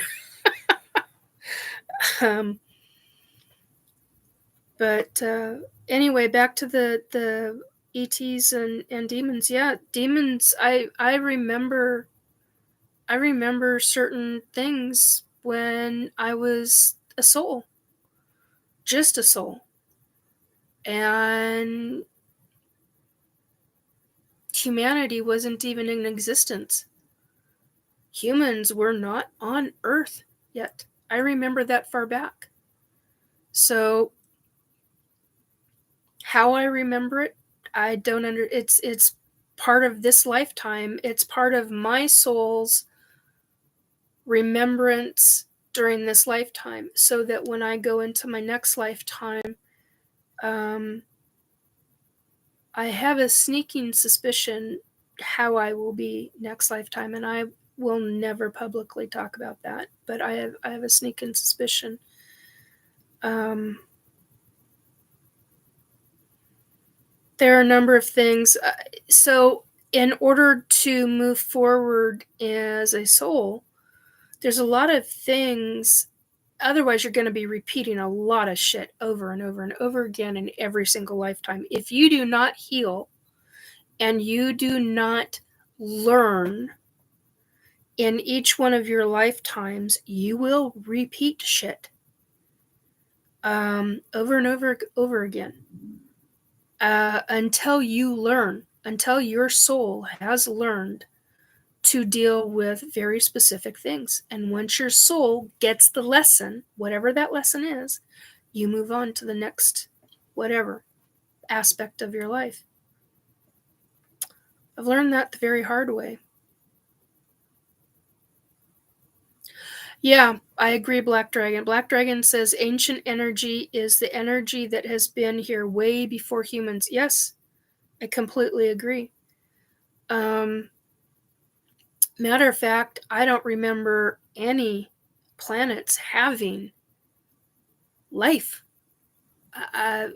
Not human, not ET, not any kind of plant life, yes, but not insect life, yes, but not animals, not. I don't remember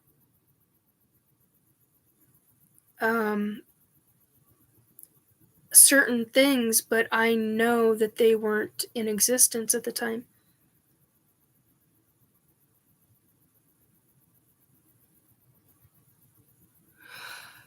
Okay, let me see if I understand this, Paramarv. Okay, fine, but what's the point of coming back without access to the memories, so you're starting over, which seems to be the case for most? What's the point of coming back without access to the memories, so you're starting over? It's learning lessons. Your soul on the other side is supposed to know everything. Supposed to. Now, I've talked to a number of spirits that disagree with that. They're not earthbound. They've come and gone.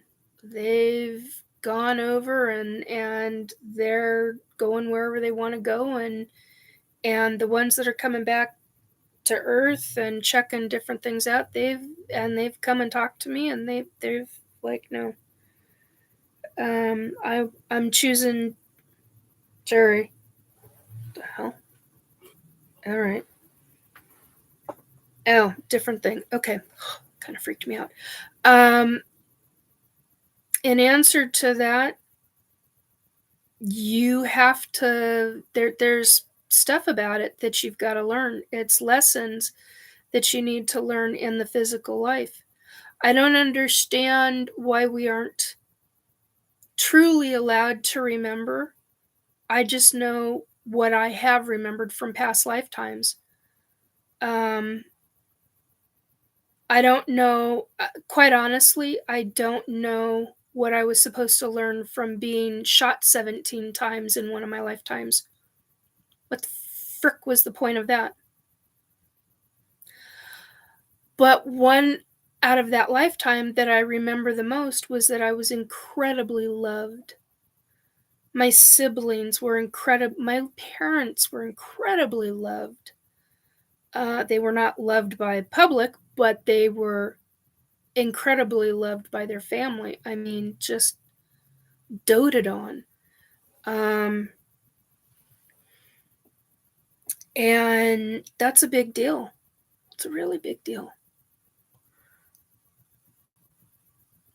That's what I remember out of that lifetime.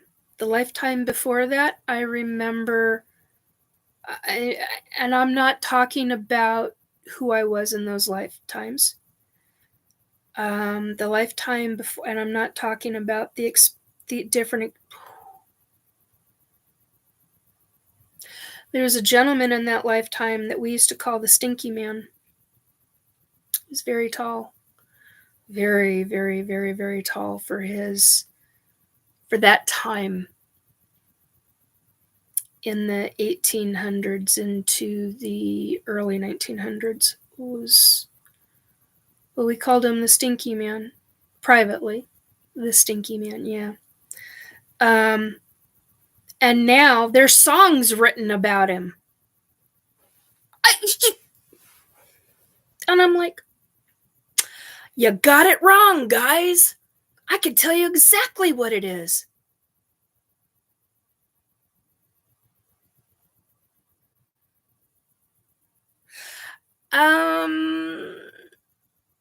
No, this guy was more stinky than everybody else, let's put it that way. Unusually tall, unusually broad-shouldered, loved women like crazy, had a lot of women, had a lot of abilities, and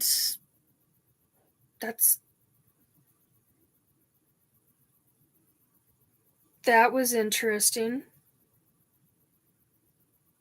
Just had an inanimate object move. A stationary object that is approximately 20 inches in length and about 24 inches in length and about 16 inches tall. Damn thing just moved.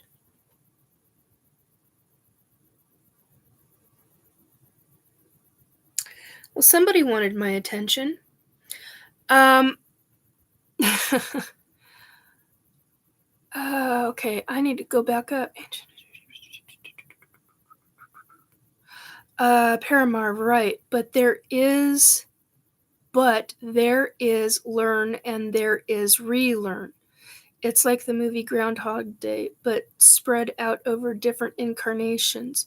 Whoever came up with this idea clearly was not an efficiency expert. You don't relearn. Okay, here's what I've personally learned with that. You are not relearning lessons unless you haven't learned the lesson.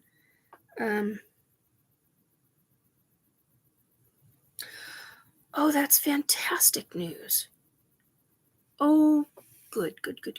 Okay, somebody just messaged me, and that's fantastic news. So having a deja vu, yeah.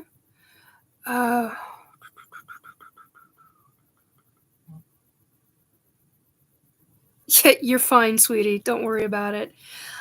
I'm very glad to hear that person is doing much better.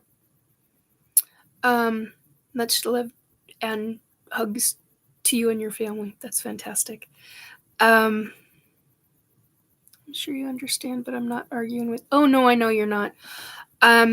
You're making really excellent points. You always do, and I very, very, very much appreciate that.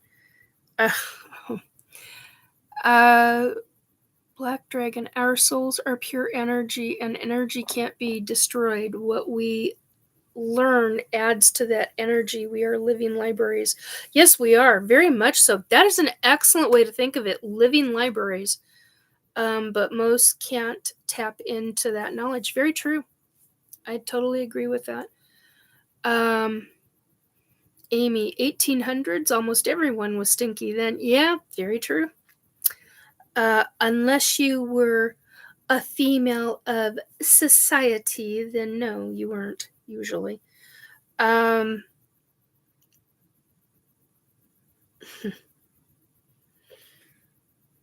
Excuse me, but yeah, if you haven't learned a lesson in a lifetime, you will repeat the lesson in multiple different ways until you learn it, whatever it is.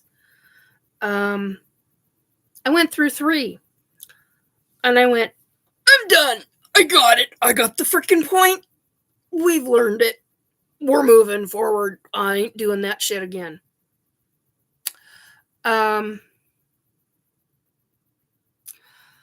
Took me 3 freaking times.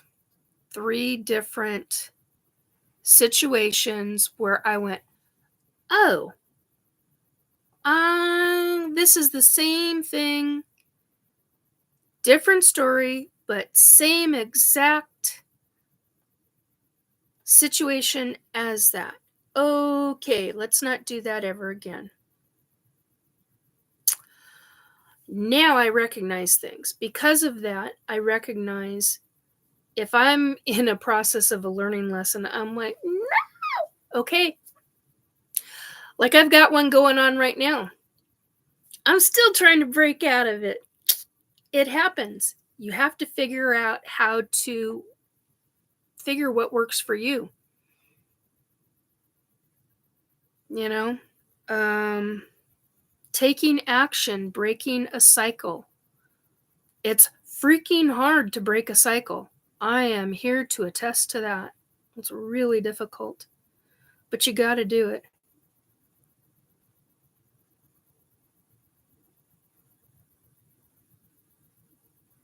Oh, that's a great question. Okay, so Paramarv, okay, I understand what you're saying.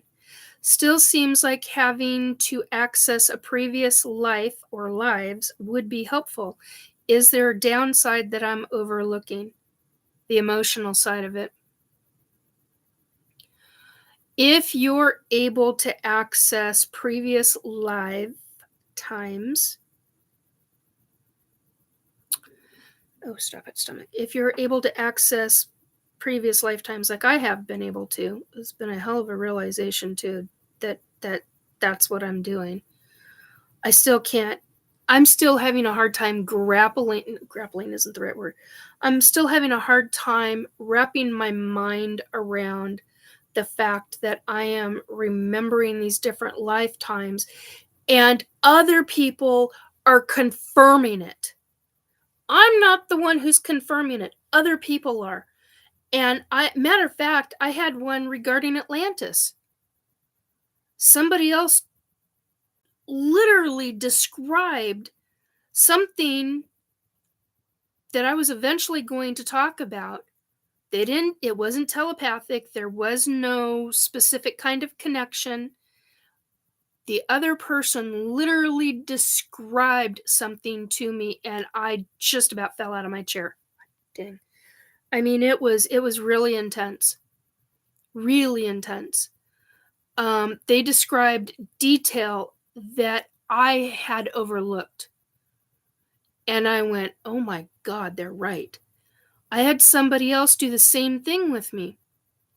They described a room that we grew up in. And I had never told anybody. They described it to me.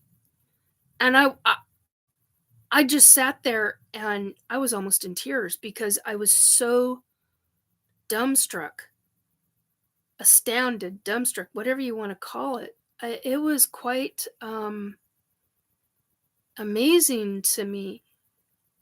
They had the same, because they were a sibling, they had almost the same memories that I did.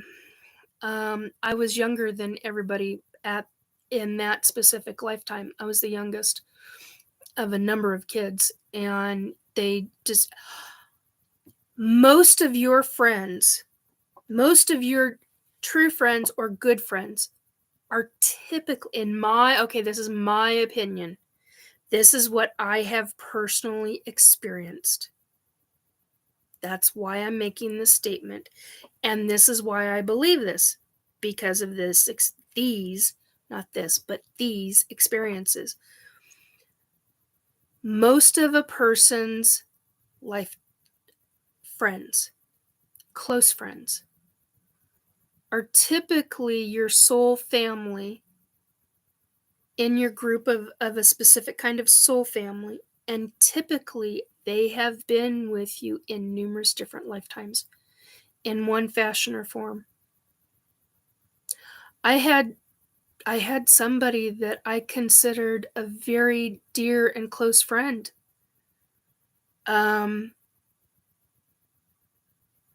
He was a sweetheart to me. I mean, I don't mean like a love interest he was a very, very dear friend of mine. Previous lifetime, he was my brother. And it was because he was talking one night. We were having a conversation on the phone, and the next thing I know, I'm seeing he and I on horseback. Both of us were riding horses, and we were both warriors. I mean, like hardcore warriors. And he knew something about it to where he's like, Nikki, do you recognize the fact that to be a warrior of that specific nature in that time frame is almost unheard of? There are very, very few. And I was like, no, I didn't know. I'm just telling you what I saw. Shortly thereafter, and I mean like anywhere from a week to slightly longer, he had psychic hits about me and about him.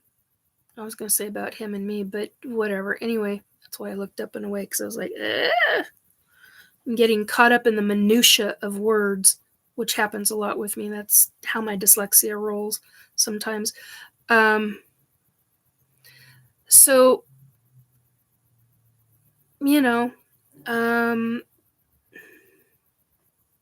you come across, I know I've had a lifetime with Amy. I know I've most likely had a lifetime with Drew. I know I've had a lifetime with Robert and with the number of Amandas I know and the number of other people I know. I mean, I know who my great uncles were in the lifetime where I was with this man who was my brother. I have a very, very close friend right now who, in at least 3 lifetimes, we were siblings.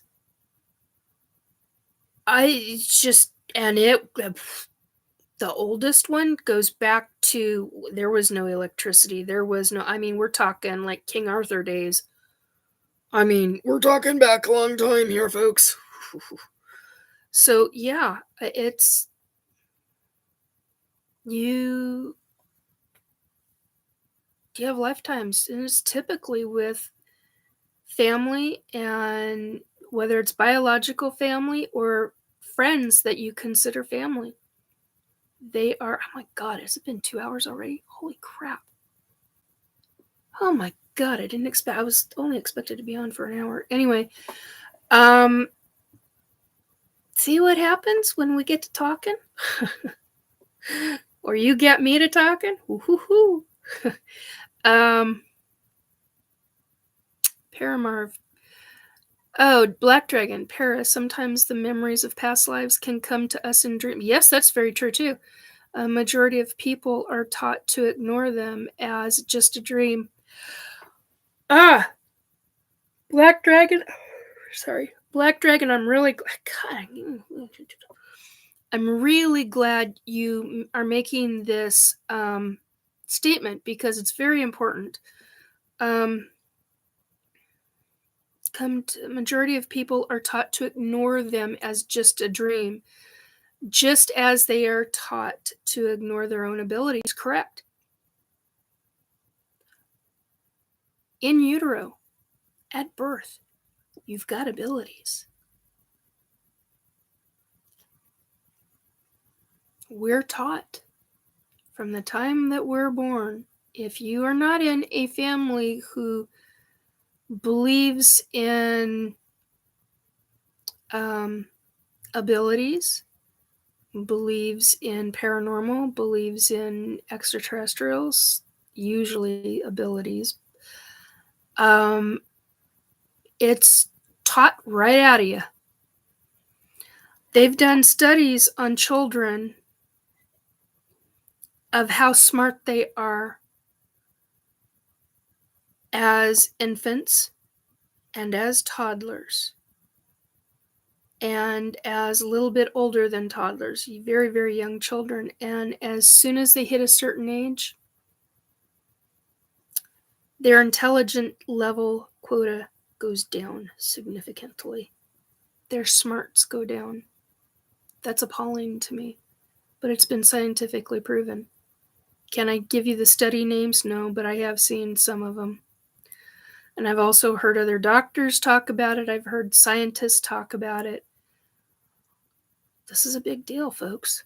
We are literally training our future to come out of those. I mean, hell, I look at my experience with my grandmother between the ages of 5 and 7.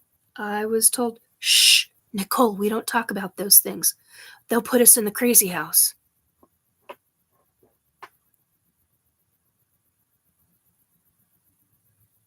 Think about that. Because back then,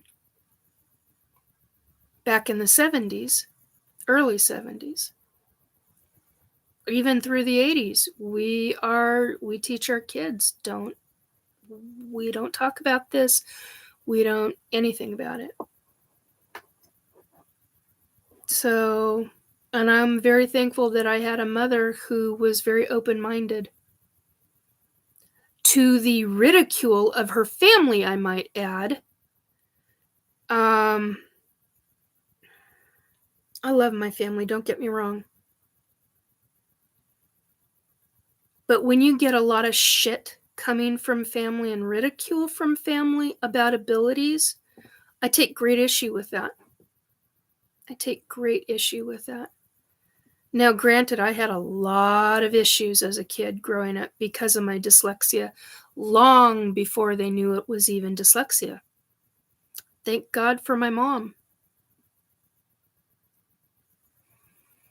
Thank God for my mom, because she fought hard and long for me. She even moved to a different town that had, at the time, the only classes for dyslexics. She moved us out of a place and she was like, no, this is where we're going to go. She moved us out of a place that had plenty of jobs for her to do, to a community that was extremely tight-knit. I got to be careful with what word I use. It wasn't a good move for her. It was a very detrimental. I saw that out of the corner of my eye. I frickin' saw that. Please don't do that again.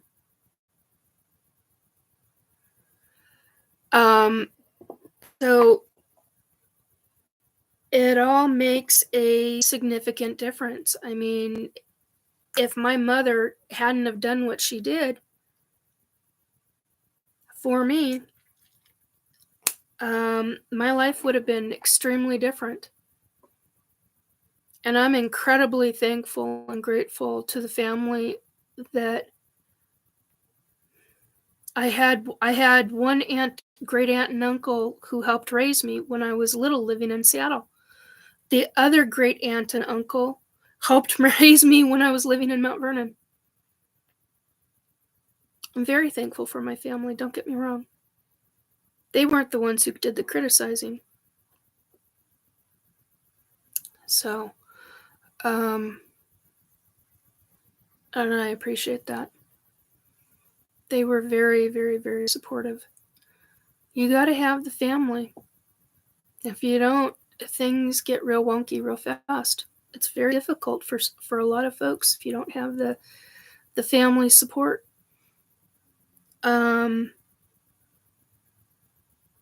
So, okay, I'm missing a lot in chat, so hang on a second, guys.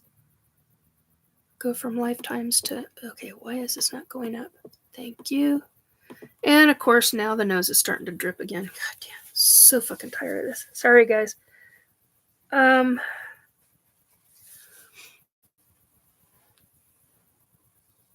Hey, Sovereign, I didn't even see you come in, hon.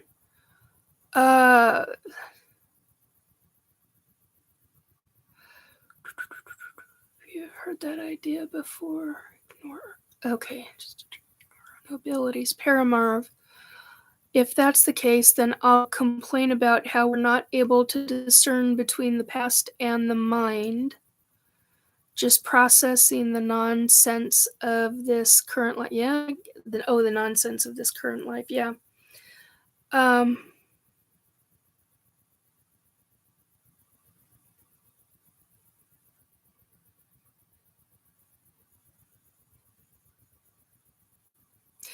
Paramarv, I think I'm just not wired to deal with it.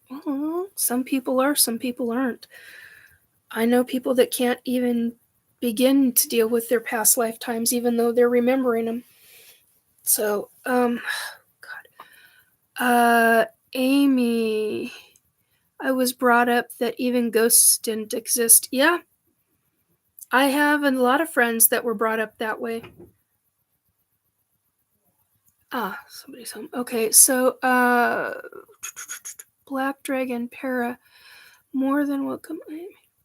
Besides Nikki trapping me with bacon. Bacon, honey? Okay. Or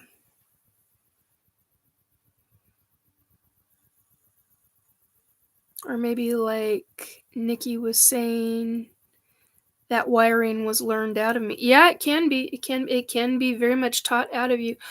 Sovereign, I will get into that in just a minute. I want to get through everything that we're talking about, and then I'll come back to that in just a minute, okay, sweetie? Because you made a very good question with a very good point, and I do want to get to it.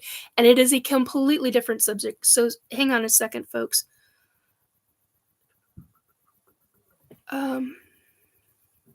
Amy, and mentioning demons or angels would be the road to serious medication. Oh, yeah. Or they'd send you off to an institution. I've known that to happen.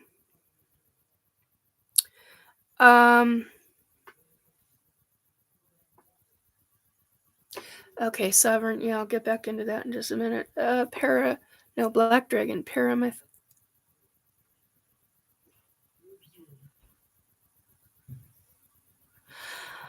Cool, Black Dragon. Black Dragon says to Para, my father was a psychic. I was raised to believe in myself even when it goes against the norm. Write the F on. Good for you. Seriously. Good for you. Really, that's a big deal.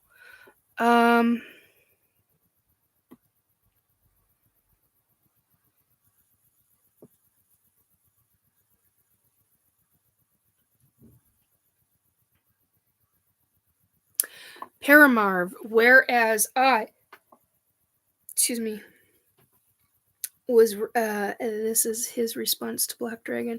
Paramarv, whereas I was raised in church, so much of what we discuss would be, quote unquote, of the devil. Oh, yes. That's my point with everyone that is talking about that ETs are demons and they're evil and they're generalizing is what they're doing. They're saying that all extraterrestrials are evil and that all extraterrestrials are demons and that they're all fallen angels. And they're not. They're not. And that comes from a major amount of religious dogma. And it's bullshit. To be quite blunt, it's absolute bullshit. There are not very nice and evil ETs out there, but a mass majority of them are not.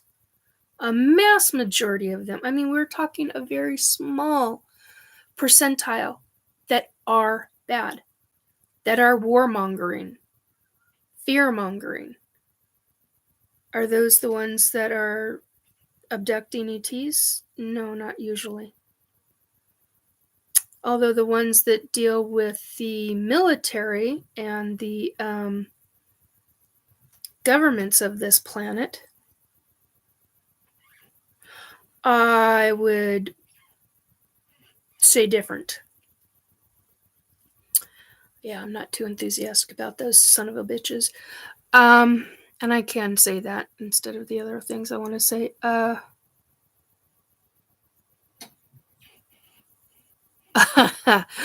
I understand that. I have a great-grandfather like that. Black Dragon, okay, Black Dragon's response to Paranormal. My father was a Catholic and my mother was a Southern Baptist Holy Roller. Yeah, my great-grandfather, according to his children, my great aunts and uncles, their father was a Baptist minister. And he was really a mean MFer. His children did not like him at all. There's no love lost. Yeah, he would probably have me tried, convicted, and hung and probably burned at the stake as a witch. He's one of those. So, yeah, I get it. I get it. I can't imagine a soul like that moving on into. I just gives me the willies. Paramarv at Black Dragon. I want to talk to you and hear how your father dealt with the dichotomy of being a Catholic psychic. Right on. I actually know a couple of Catholic psychics. They're pretty cool people, in my opinion, to say the least.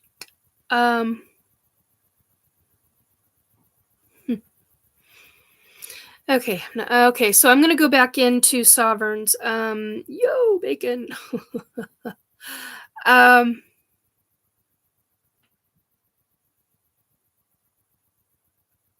Okay, so Sovereign brought up a very excellent...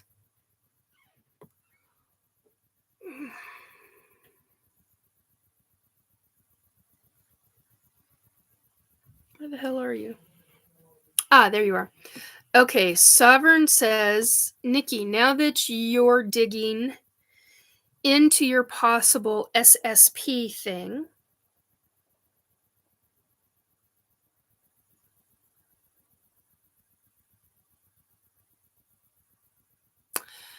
okay, so what people do not know, so yeah, I've talked about it on numerous previous live broadcasts.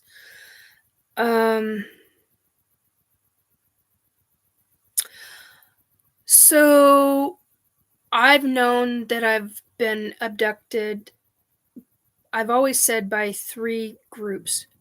I don't know who the third is. I don't know why I say 3. It's instinctive. It's outright instinctive. Do I know who the third is? No.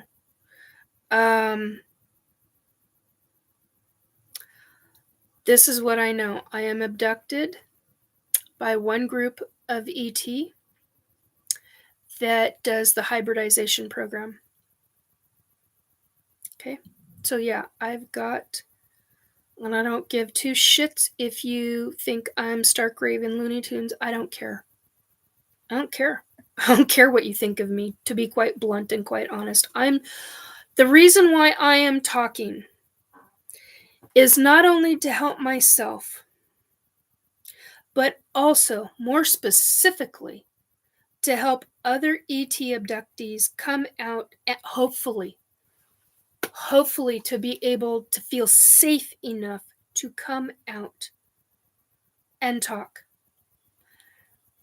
To let them know you are not alone.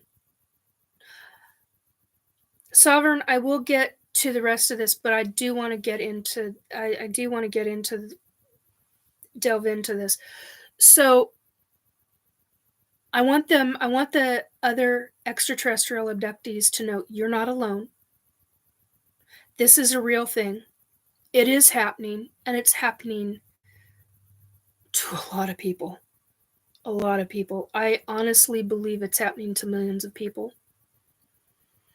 The ET hybridization programs, I think that's happening to thousands upon thousands of women and men, because they're also taking sperm from men.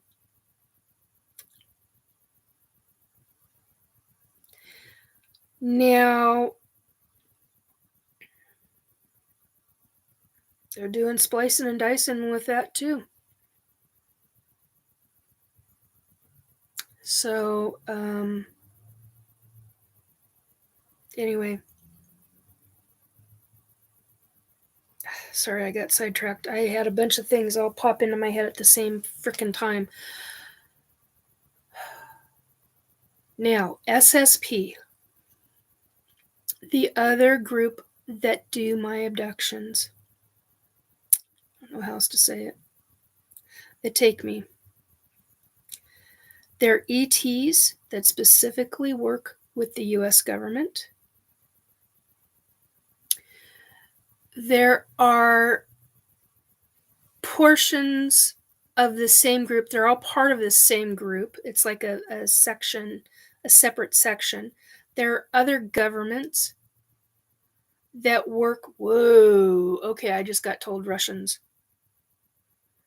There are other governments on this planet that also work in the same program. Now, how do I know mine is US government? Because I've seen the frickin' uniforms. Is this something that I get angry over? Oh, yeah. Big effing time. I get very angry over. And there's not a goddamn thing I can do about it. There's nothing I can do about it. There's nothing any ET abductee can do about it on those. There are certain things that can be said and done regarding regular ETs that are not affiliated with any government on this planet. There are certain things that can be done, and you want to know, hit me up privately and we'll have a conversation. I will be glad to talk to you about it. I'm not talking about that publicly. At least not yet. Now,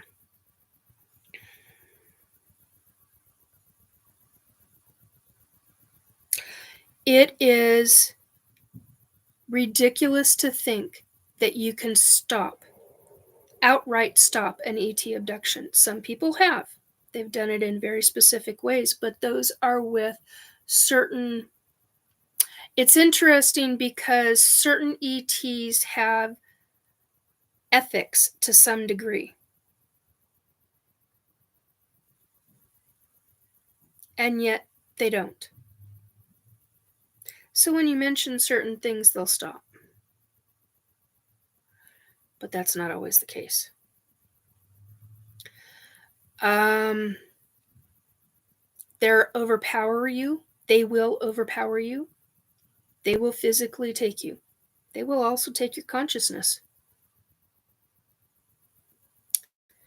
I've seen the frickin' devices. I know how they work.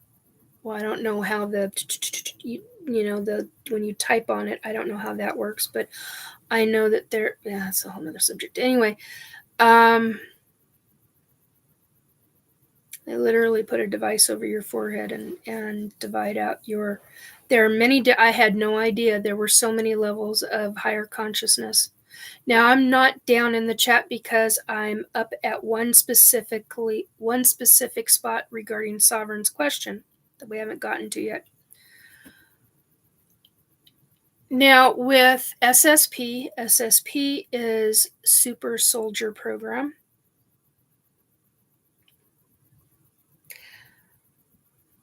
I am here to tell you I didn't believe I was part of any of that. I thought when somebody told me, well, that's government, I was like, yeah, okay. I kept getting told that what I was experiencing, what I was witnessing, was what's called MiLabs, military abductions. And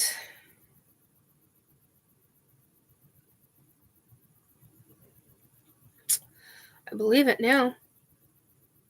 I didn't believe it in the beginning. I was like, don't buy that. I just, back in 2018 to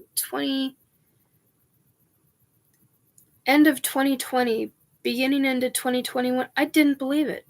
Oh, I freaking believe it now because I understand more of it. I've had a lot more memories. I've been walking through closed doors in my mind going, holy shit, what did I just witness? What did I not witness? What did I experience? Oh my God, that was real. And they were memories because I couldn't handle them.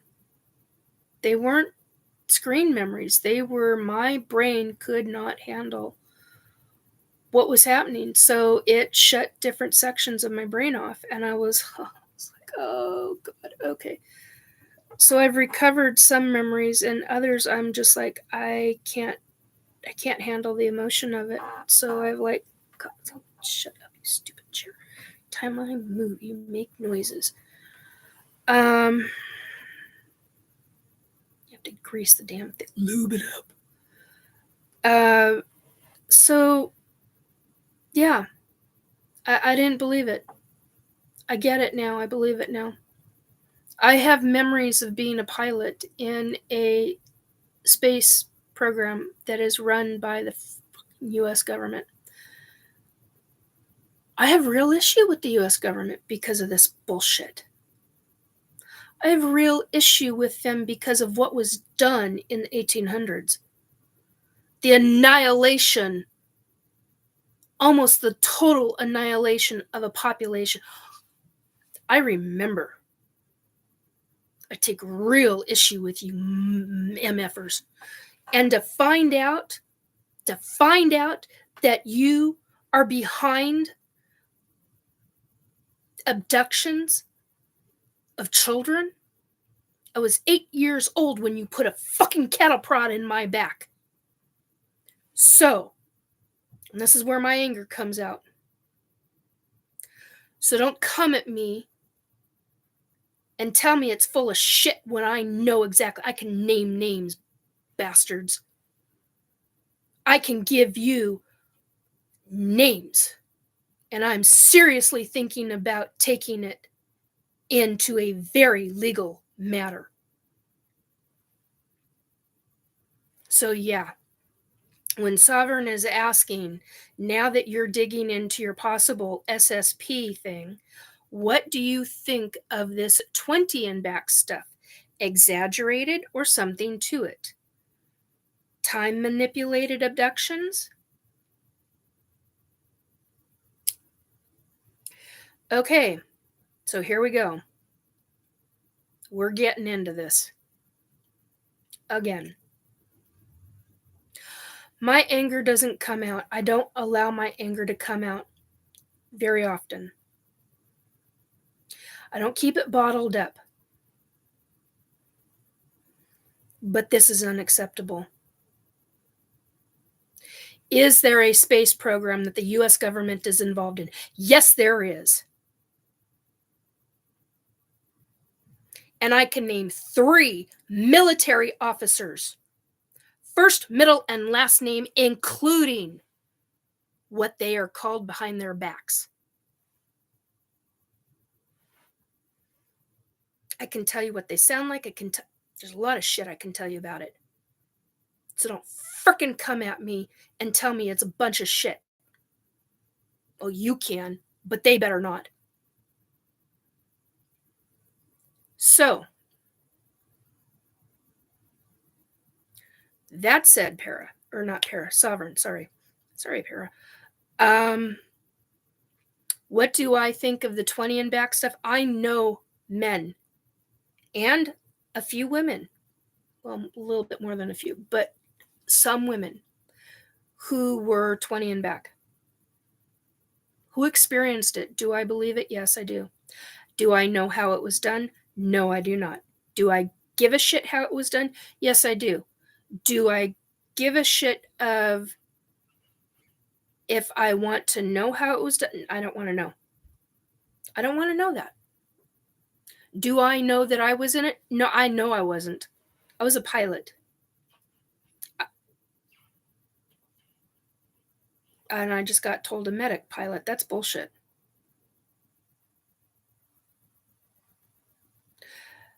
My flying vehicle, I don't know what the hell to call it. It's the closest thing I can describe it as a helicopter that's not a helicopter.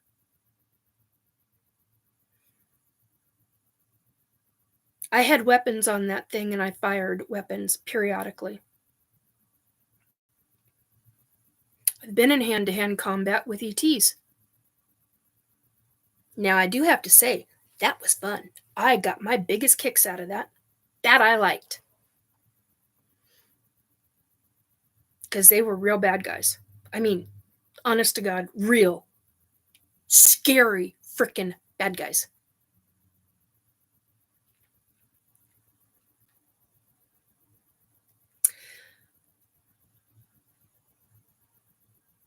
But when you see, upon orders, somebody get murdered in front of your eyes, and it was on orders by an asshole officer behind you, standing behind you, putting his claws and fingers into your shoulder. Now. Don't give me this now shit. I want to smack him.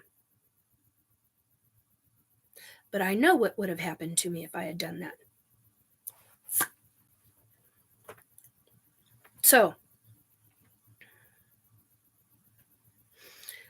do I think it's real? Yes, I do. Did I beforehand? I instantly, when I heard two men first talk about it in, trying to think, end of 2018? No, middle to, not end. 3/4 of the way through 2018 is when I first heard about it. Half to 3/4. Let's just put it that way. Cover my bases a little bit more. I don't remember the exact timeline, but that's about when I heard it. I instantly knew it was real. I couldn't wrap my mind around it. And I kept telling myself, that's bullshit. I kept trying to talk myself out of it. But I instinctively knew it was right. Very first time I ever heard it talked about. And I'm like, how is that real? You know it's real. I'm like, what do you mean I know it's real? Don't give me this shit. I stopped myself repeatedly. I couldn't wrap my head around it. And I really couldn't wrap my head around it when I started having coming back home, being abducted and then being returned, and having flashback memories, and then having full memories of walking militaristic ships, U.S. government ships, I might add, flying space ships by the U.S. government, walking down the frickin' halls and seeing 9-foot tall male ETs talking with 5 and 6 foot tall human men and women in U.S. military uniforms. Can I describe them? Yes, I will. Will I do that on air? No, I will not.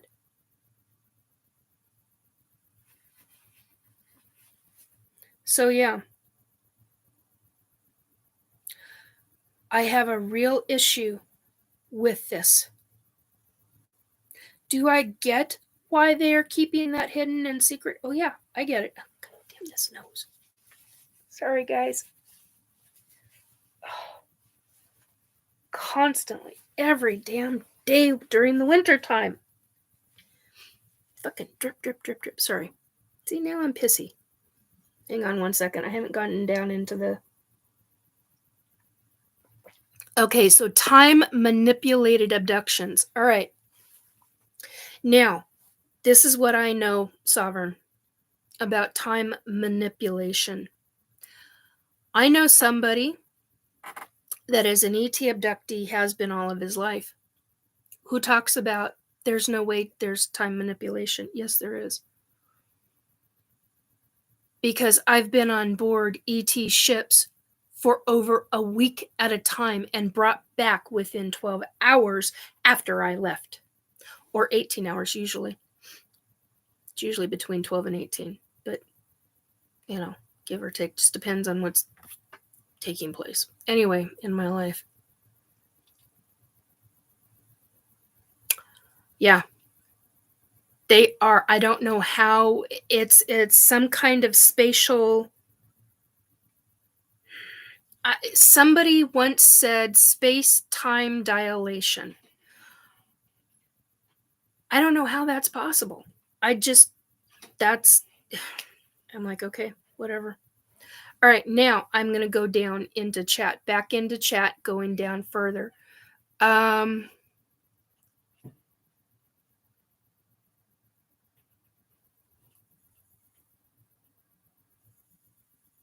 Okay, Sovereign also said, I do wonder if basically all humanity is subject to this abduction clone program, staged relationships for breeding experiments, etc.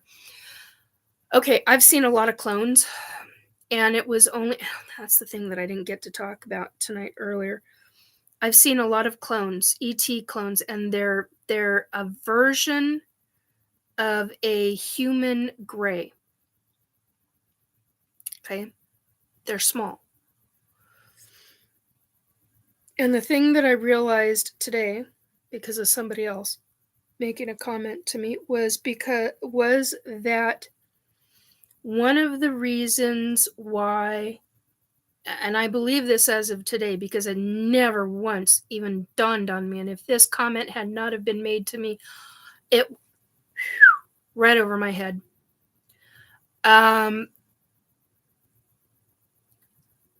Clones are made without the attachment of a mother, a host, a surrogate type mother.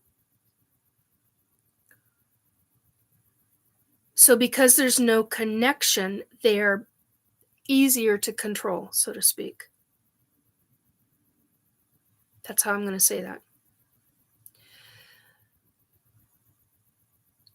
The hybridization program, what I realized today is that these babies have to have the connection so that they are not classified as a clone. They have the human connection. There's a bonding that happens. There is no bonding with a clone. Based on how I understand it, there's no kind of parental type bonding. Now they may bond with other ETs and that kind of thing, but they're not bonding with a parental type figure. Not based on how I understand it.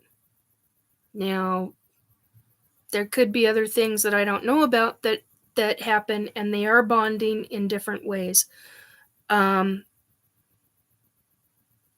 But I think that is one of the reasons, one of the vast reasons they are doing part of a hybridization program is so that they can have a connection and a bonding. So the baby in utero is hearing mama's voice, is feeling mama's feelings, is hearing mama's thoughts. Hello, these babies are telepathic. I've had many. We're at 30 now. I'm at 30 now. It's just mind-boggling to me. The other day I commented to myself, oh my God, I got an American U.S. football team. I was being a smartass and laughing about it, but I mean, it kind of flipped me out when I realized the amount. Why that many? I don't know. Why me? That many? I don't know. Are a majority of women that are in the hybridization program, are they experiencing that many? Do they know? I mean, I can't even fathom. I can't fathom that. How many do I remember? Less than half.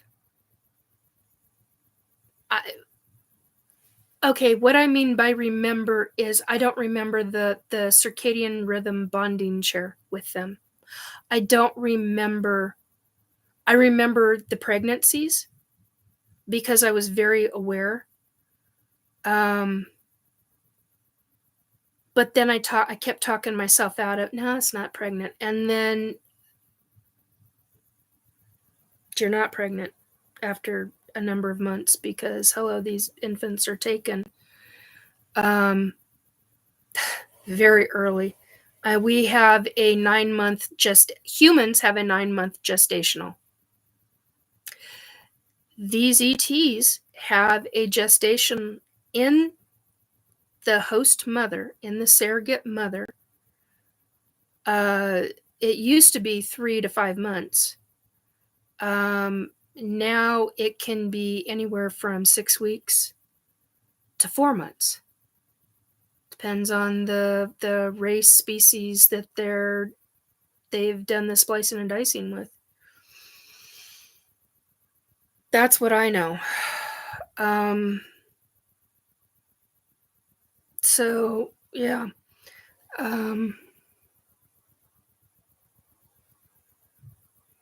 Okay, let me get back over here and see.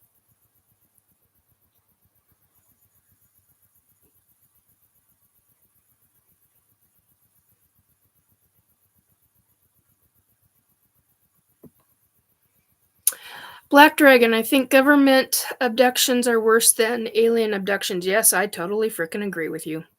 Completely agree with you.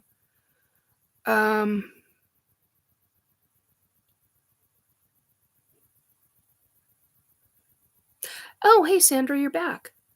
Awesome. Sovereign, like a capsule type non-helicopter. Not really sovereign.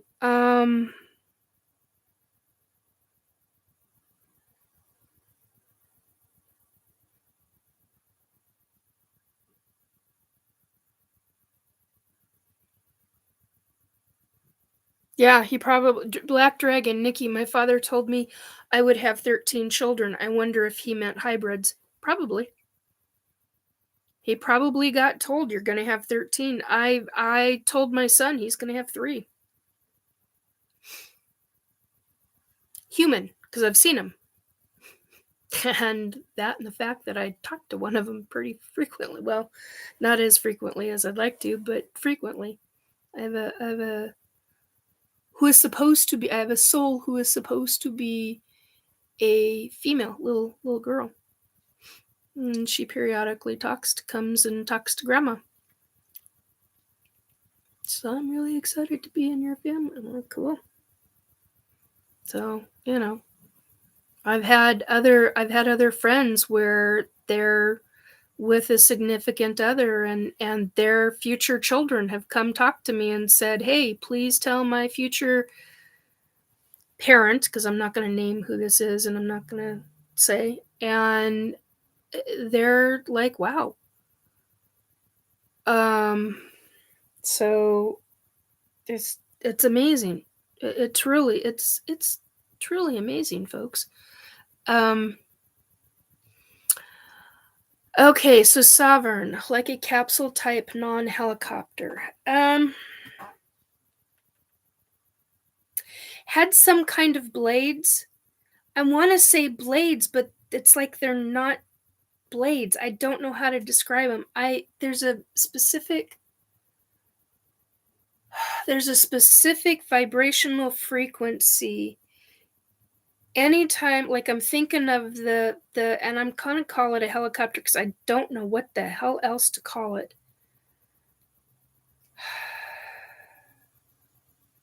It's black and blue. Black, blue, and gray.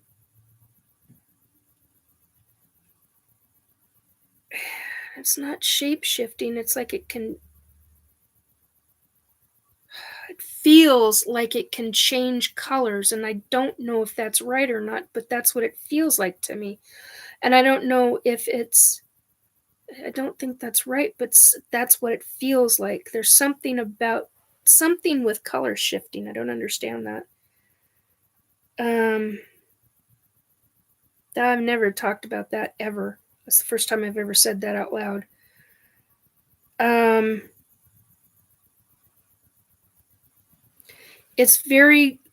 The pilot area is very small or smaller.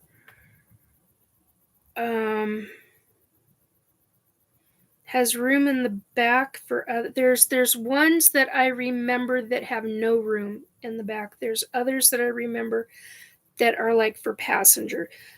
That are like for passengers.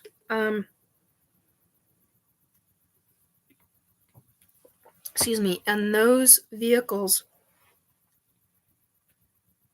Yeah, and didn't somebody say energy? Yeah, Black Dragon. Some of the vehicles are controlled with a higher energy, higher consciousness. Yes. I've been in some of those vehicles. Not many, but I have been as a child. As a child, I was in. They were like sleds. Well, that's all I've ever called them, are sleds. And you use your mind. It's everything is controlled via your mind. I don't know how else to explain that. Squeaky, squeaky. Are we going to do it again if I move? No, you're going to be quiet. Okay. So that's what I remember. Amy, someone once told me I would be a mom to a cat named Moonbeam.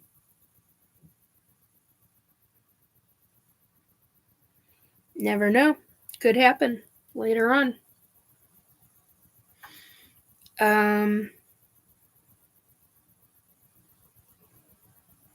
there might be a reason that you name the cat Moonbeam. Think about that one, dear. That could be kind of wild. So anyway, folks, if you are appreciating and liking what you're hearing, or are fascinated by it, please hit the like, subscribe, and share button. It's an interesting thing going on right now.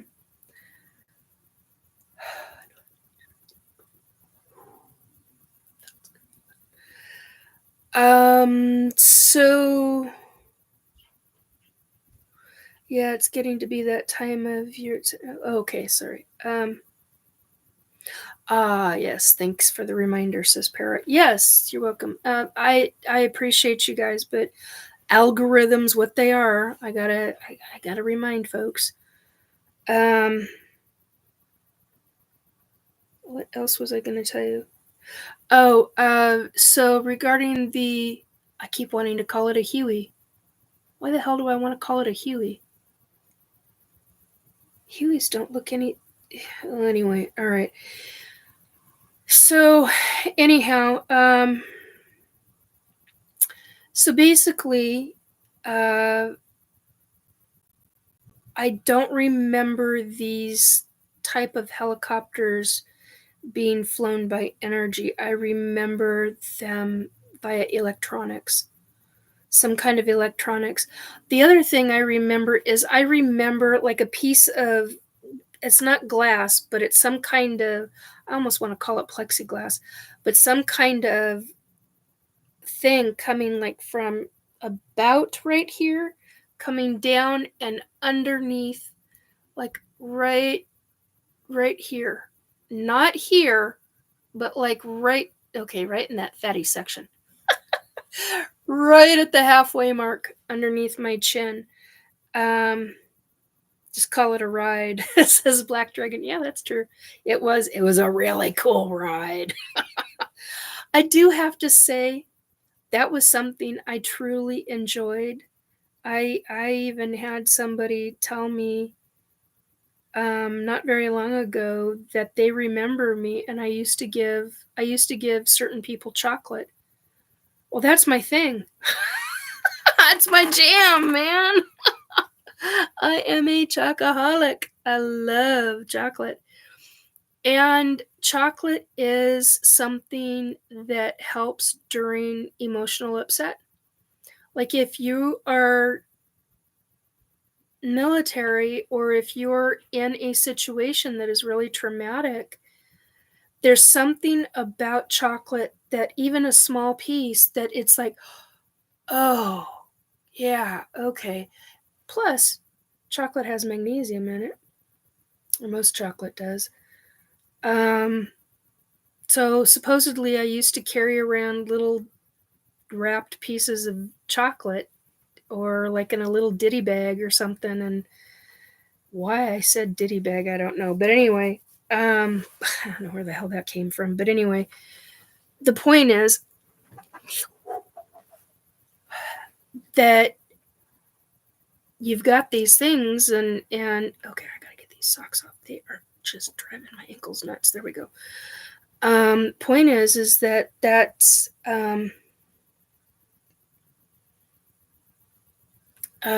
something that somebody else told me because they remembered me. And I'm like, that actually makes sense. And I never talked about chocolate to this person, ever. Not once. Amy, maybe that's the problem. I haven't had any chocolate in years. Yeah, what kind of chocolate you like, dear? I know you've told me, I don't remember it this second. Anyway, so yeah, it's just I can actually imagine, because I don't remember right now, giving out these little chocolate pieces. They're about this big, wrapped in gold with an almond in it. And I don't remember what those are called. I used to call them gold bars, but they're not gold bars. Anyway, and I don't remember who the manufacturer is of it. But so, there you are. Is SSP real? Yes. Is the space program real? Yes. Can I prove it? No. I can say that I only just recently, like within the last month, found out that government has documentation on every single person that they bring into this. I want my records. Think of that. Sovereign, are you still around? Give me some ideas, folks, as to how to get those records. I doubt I'd ever get those records, but yeah. It's military. Why would they ever release them? Then that's acknowledgement, right? No such thing as acknowledgement for the government. So, because then they would have to start admitting what the hell they're doing. Request them. Yeah, but who do you request them from? How do you get your records from a... You're listening. Okay. Do you mean a FOIA? Amy says, do you mean a FOIA? Yeah. Yes and no, but I don't know. How do you request records from military that... Anybody got an idea? I mean, a real good idea.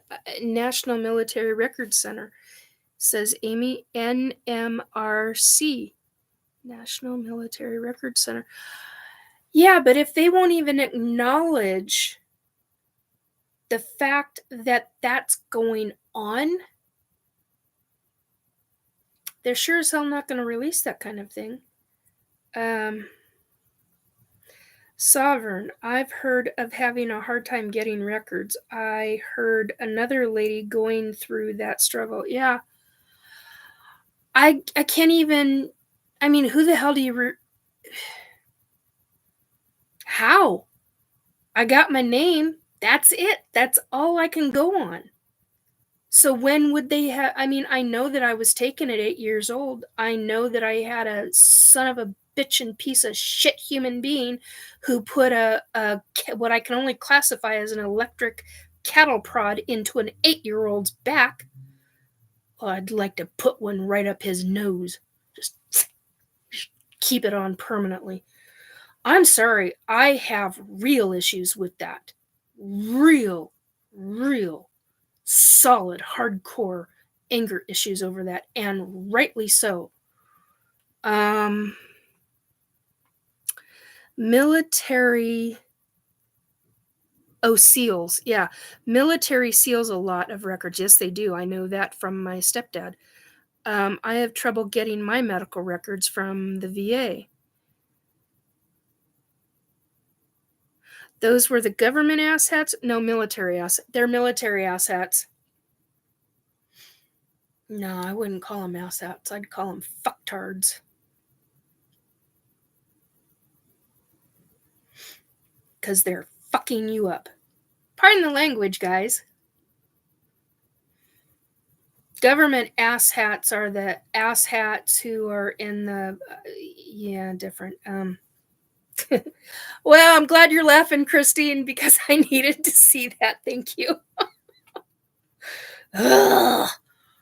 Usually I'm a pretty positive person. I work really hard at trying to let a lot of shit go.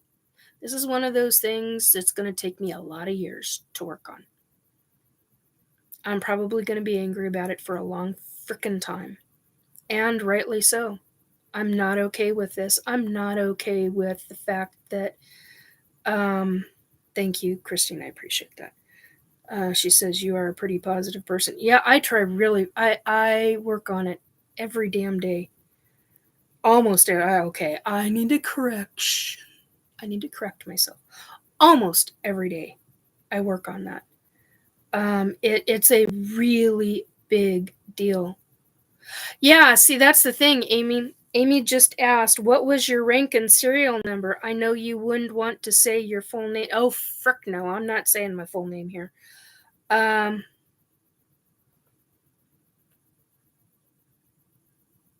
Fuck the suck. It was the saying we used in the military. Yeah. Black Dragon, I don't remember how old you are. How old are you? I don't remember. I used to know this from SOR, but I don't... On SOR and a couple of other places, you've said different things, and I've caught it, but I literally do not remember it right now. Anyway, yeah, I've got... It's interesting because you just said you have a saying we used in the military. Well, there were a number of sayings, I remember bits and pieces of them. I don't remember the full sayings. I've got fragments of... I can't call it a full memory. I can't even classify it as a partial memory.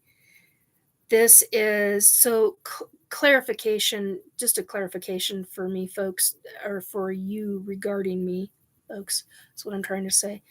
54 will be 55 on the 30th. Oh my God, I didn't realize your birthday was coming up. I'm 2 years older than you. Year and a half older than you. Yeah, I'm 56. Okay. So,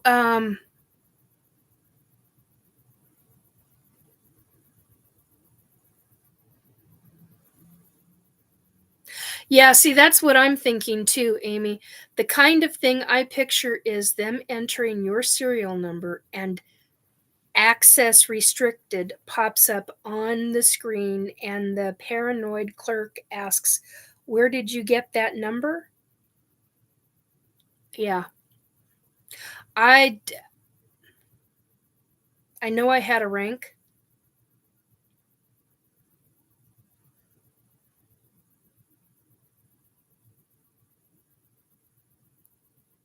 I believe I was an officer.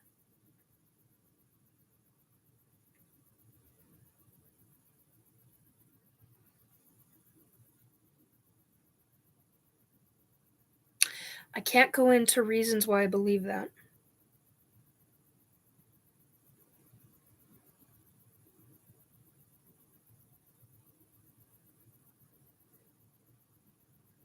Hang on a second, guys. I've got different things popping up since the questions. Oh, that I can answer. It's part Army and part Air Force. Amy just asked what branch of service. Army, Air Force, Navy, but it's mostly Army, Air Force. It's somehow they're together. They're in deep with each other. In the trenches with each other, let's put it that way. Yeah, pretty, sorry, I just had another bits of flashbacks. So, I'm at 3 hours and 1 minute. Holy shit, folks. Which is fine. I fully. Is this the 70s? In the 70s is when I remember 8 years old. Oh God, hang on a second. You gonna make me do math, girl?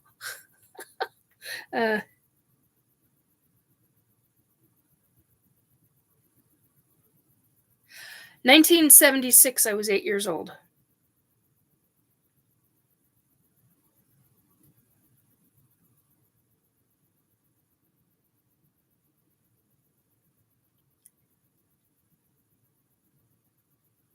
Yeah, that's right. Oh my God, I just realized that was I remember does anybody remember the BiCentennial? I remember that was the year of the BiCentennial. I remember that really freaking well. I just realized that, oh my God, that was huge across the country. Huge across the country. Oh, you remember it, Sandra? Oh my God, that was huge. Oh, you're in Canada. Yeah, and I was US. I've always been in Washington. Oh, I was about to say something and I cannot do that. That would be a very high security risk. Wow, that would have been bad, Nikki. Really freaking bad. Oh, you remember it too, Black. Good. Good. Yeah, so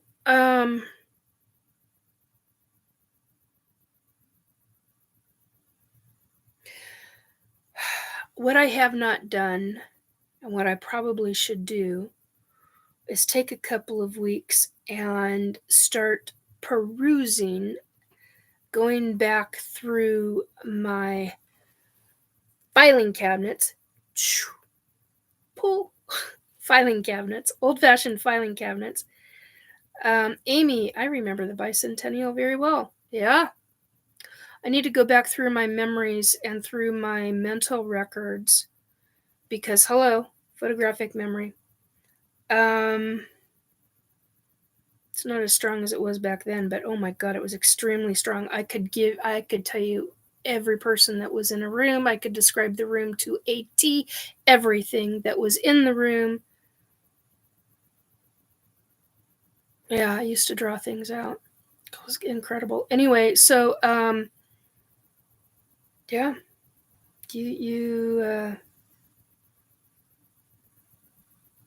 that was a huge year. That was a huge year for me too. Anyway,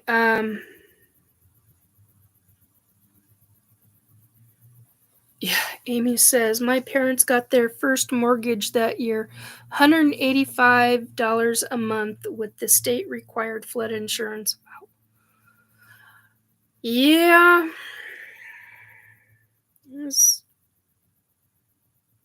My grandparents, I'm trying to remember what, no, it was early, much, much earlier than that. My grandparents got a house in Seattle. My dad's parents, sorry.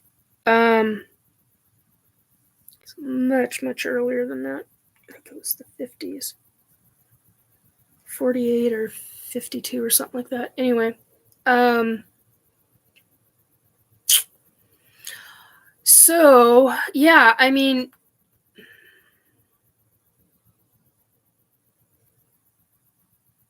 but what do you say to get those records? I don't have a number. I know I do, but I mean, I don't know what the number is. Name, rank, and serial number. I mean, that's what I keep roaming through my head, and it's like, I don't know what the exact rank is. I don't know the number.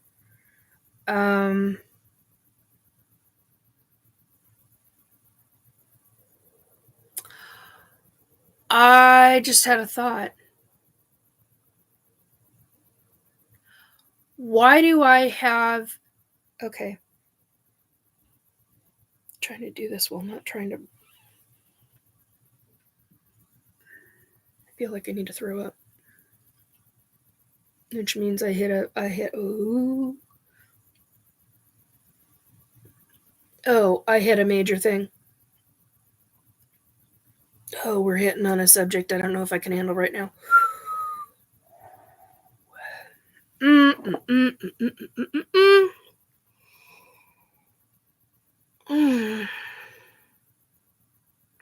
Sorry, guys.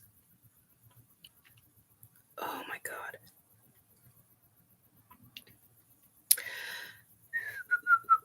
All right. Wow.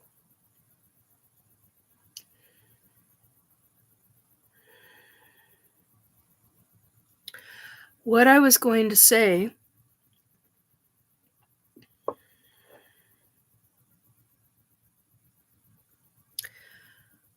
Dog tags. I was going to say dog tags, and then I was going to say, why do I have a flashback of numbers?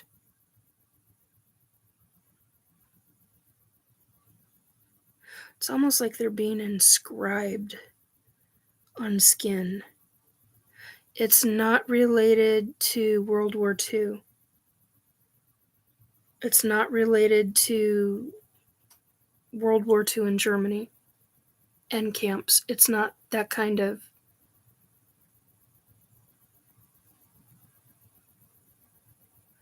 It's like it can only be seen not under the blue light or that kind of light. It can only be seen... It's like using an ET version of a light. How is that possible? The second I said dog tags in my head, and then I got an image of my wrist, my right wrist, I might add. There's not a goddamn thing on my right wrist. Do you see that? There's nothing on there other than the scar. Barely noticeable by anybody else, but very noticeable by me. I don't know. Surgeon. I had an excellent surgeon for my carpal tunnel surgery on my right hand. ETs did the surgery on my left, which I'm extremely thankful for. kept me to be able to continue using my hands. Very much, very, very, very much appreciate that.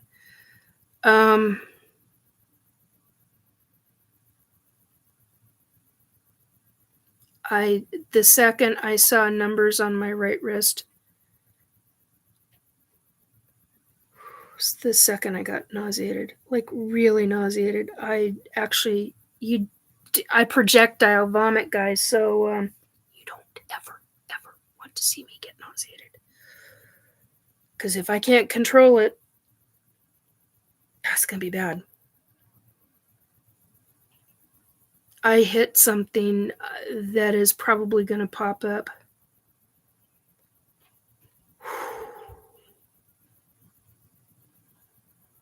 I don't understand that. There's not a goddamn thing on my wrist that I can visually see. Now I'm going to black light. That's what I was thinking of, was a black light.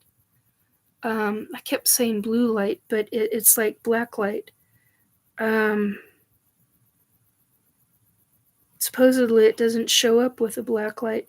Now I am going to tell you, I've had on the back of my wrist, I don't wear watches. I haven't worn watches since the 1990s. I think like 1998. Because I have a tendency to, my body, the electrical component of my body wipes out.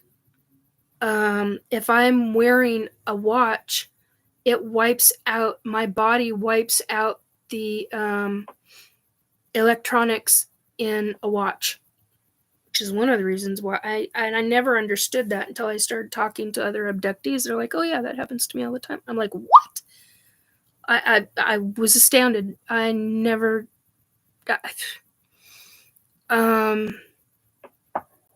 so it just, I think that was in 2019. A lot happened in 2019. Amy, electric was $35 a month, natural gas about $20, phone was about $30 without any long distance, and gas was about 79 cents a gallon. Yep. I remember that. I remember 75 and 79 cents a gallon gas. Sandra prompts. Yeah. Black Dragon, I have 2 sets of dog tags. My first set had O positive blood type. My second has A positive blood type. It is why I wanted my medical records. Same here. I can't wear watches. They get magnetized. Never thought about it being magnetized, Black Dragon. Mine just stopped working. I never thought about it being magnetized, but I think you're right. The bottom and the top where it had metal, because I had those old-fashioned, and then I stopped being able to wear metal. I couldn't wear metal in high school anymore. I used to be able to wear it in junior high. Ouch. And God damn it. Sorry.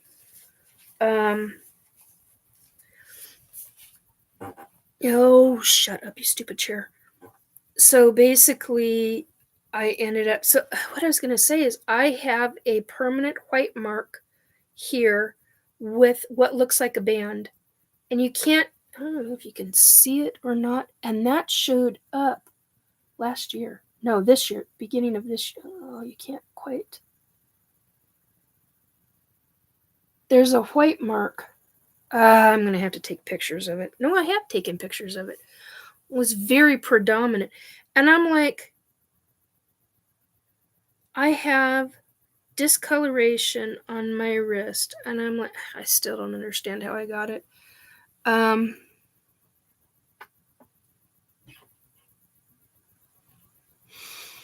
Amy, I don't wear them because I don't like the feel of stuff hanging on my wrist. Same basic idea of why I don't like turtlenecks.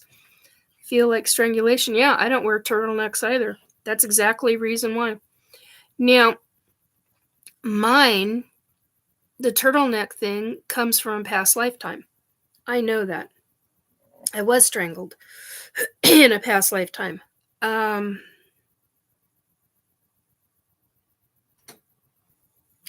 Yeah, my skin eats metal. Yet I can wear something like this that is silver. It's a certain percentage of silver. I can wear silver. I can wear titanium. It's got to be real silver.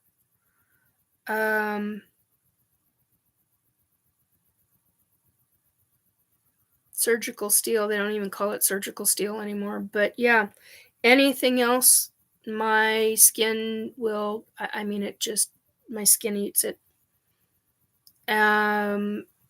It either eats the back of the metal, and I get blisters, or it just outright gives me blisters.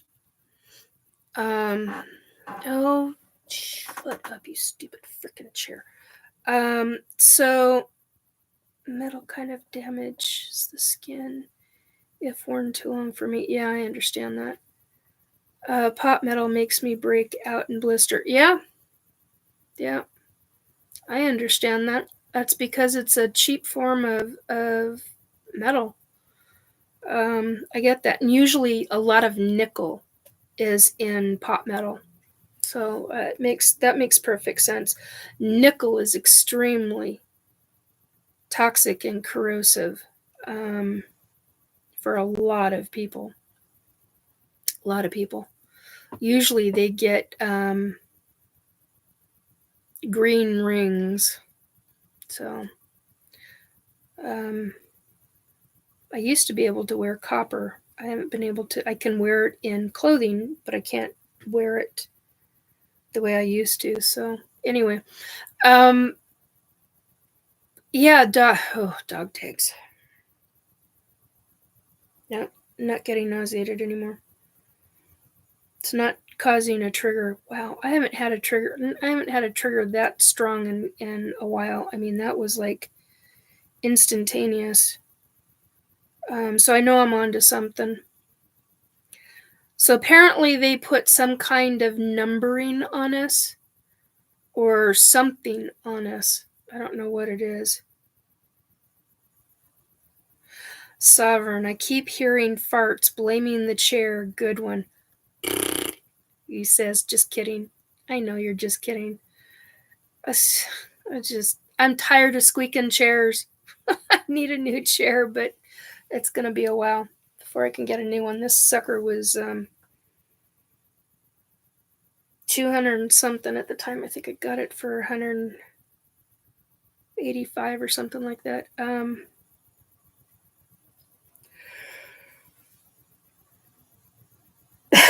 If you get Amy to Sovereign, if you get a dog, you have the perfect scapegoat for farts. Yes, you do. Cats too. Certain cats are like that. Oh my god. I had a neighbor whose cat just, oh my god, it was bad. God, it was bad. Bad. Oh my god. Anyway, yeah, see, now we're off on a wide variety of subjects, but I wish I could remember what it was that they put on us. I don't get it. I just do not get it.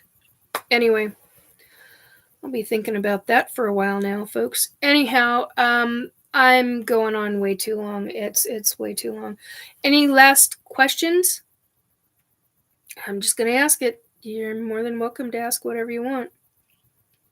You know, I'll answer to the best of my ability, or if I'm not able to answer for whatever reason, I'll tell you that too.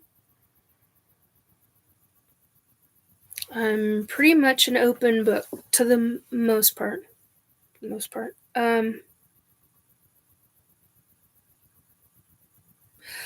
Sovereign, by the way, you're right about how they issue some type of number.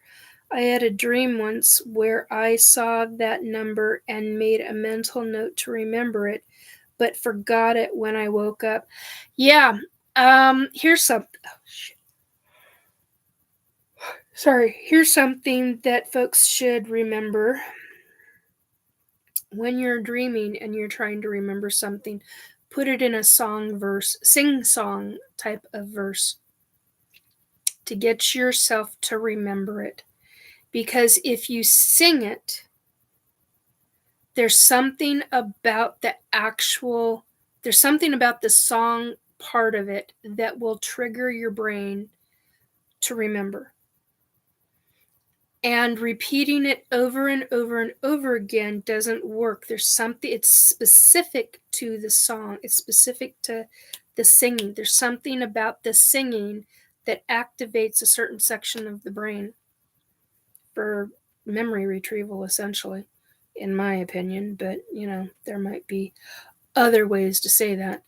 Anyway, yeah, that's what it... God damn. Sorry, that's one of the things that I've learned. So 10:22 p.m. Yeah, 3 hours and 20 minutes. All right, so any last other requests? Comments? A lot talked about tonight. Everything from the original subject matter all the way into natural disasters, all the way into SSP, into what we were just talking about. I mean, it's a hell of a long, wild ride, folks. Including me getting pissed. And you see how long that lasted. So, I mean, it doesn't last for very long. Yeah, you're very welcome, Christine. She says, thank you for answering my questions. Oh, that was the other thing that we did too as well. Anyway, it was a good talk. Have a good one. I saw it says, yeah, okay. You stop making noise. Gurgle, gurgle. All right, so that it? Then I think that's it. All right. I don't have anything else right now.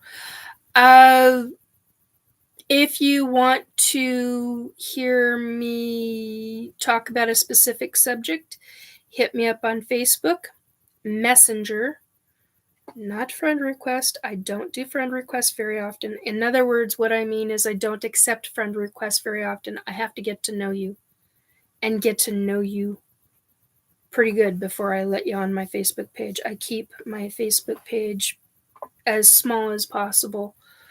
I'm well under 300 right now, and that's fine.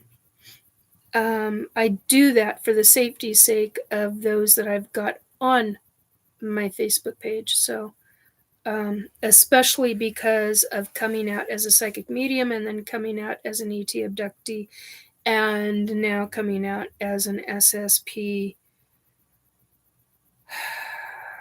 soldier. Lack of better terminology. I am not one of the 20 and back. I know that. I'm something completely different. So, here we go again. God. Yesterday it was the right side. Today the left side. Today it's the right. Black Dragon, I rarely do Facebook anymore. Yeah, I know a lot of people that don't anymore. They're completely off social media. So, anyway, so hit me up either Facebook. Sorry guys. Or email me. restorebelief2022@gmail.com. Or you can leave a comment in any one of my videos and I will get notified by it. And I'm usually pretty good about responding, usually right away. unless I've been sick or something, and it might take me a week or more to get to you. But yeah, typically I am usually pretty good about that, as most people know here that I, so.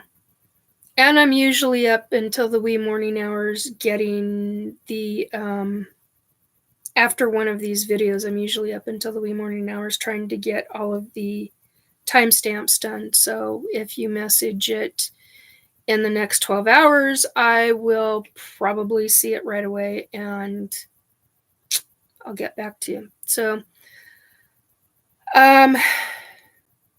what else? I think that's it.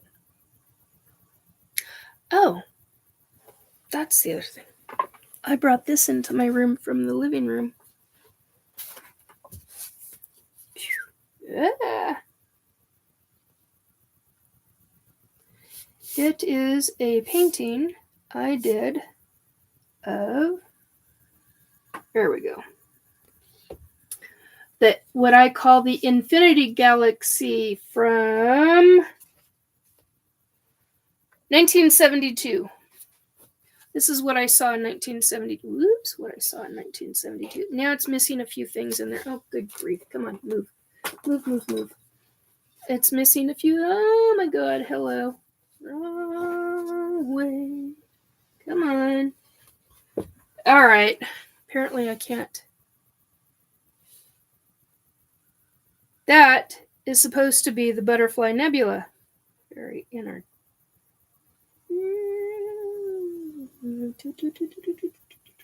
There we go. So I saw the Butterfly Nebula, what we know is the Butterfly Nebula. But I know it as a child as the Infinity Galaxy. And of course, most people know, oops, that this is my little hand as a child on the window of an ET ship, or what I thought was a window. And of course, that is another galaxy way over there. Unfortunately, I can't paint what I want to paint for the other. You've always liked that art of yours. Thank you. I appreciate that. I can't put the other things I saw. I can't figure out how to paint them. If I could figure out how to paint them, I would.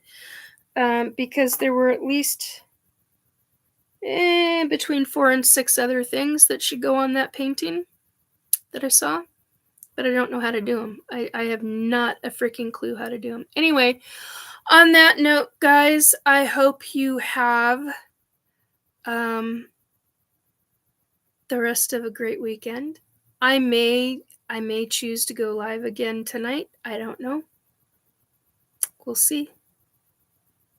May do it in a half hour. I may do it in an hour. I don't know. I don't know. I might do a Nightglow after. Well, I can't call it that.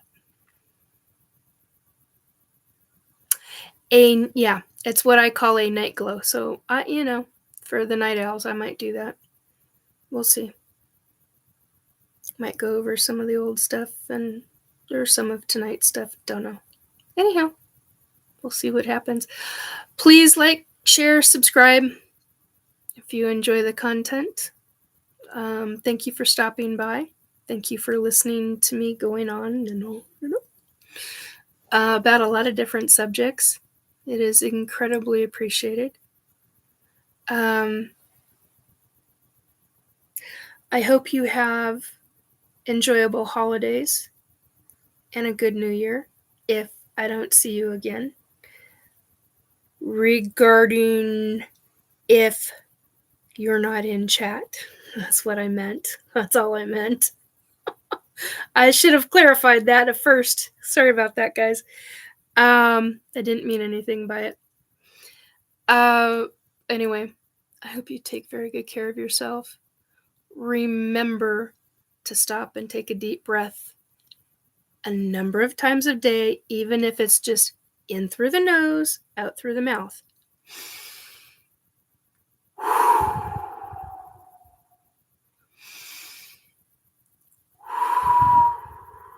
Nice couple of deep breaths. Now go all the way to the bottom of the diaphragm.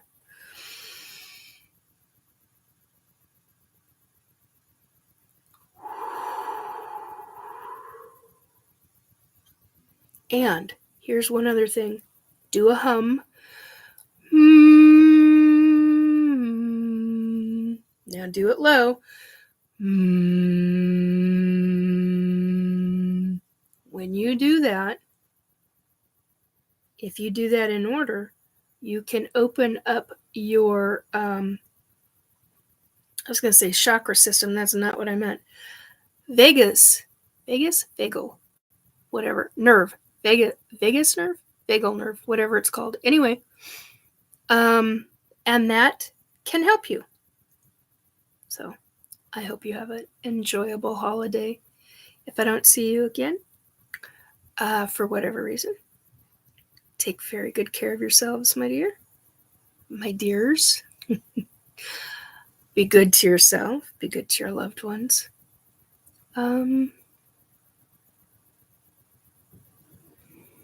Remember, if you take in garbage out. Don't let it sit and stew with you. Remember, you are okay. May not feel like it sometimes. I get that. I know that one well sometimes. But you are okay. You will get through things. You will survive through things. I honestly believe that. Take very good care, folks. Bye. Peace out, as some folks say. Okay, I gotta find the end the stream button. And there we are. Okay. Bye, guys. Okay, let's see. Here we go.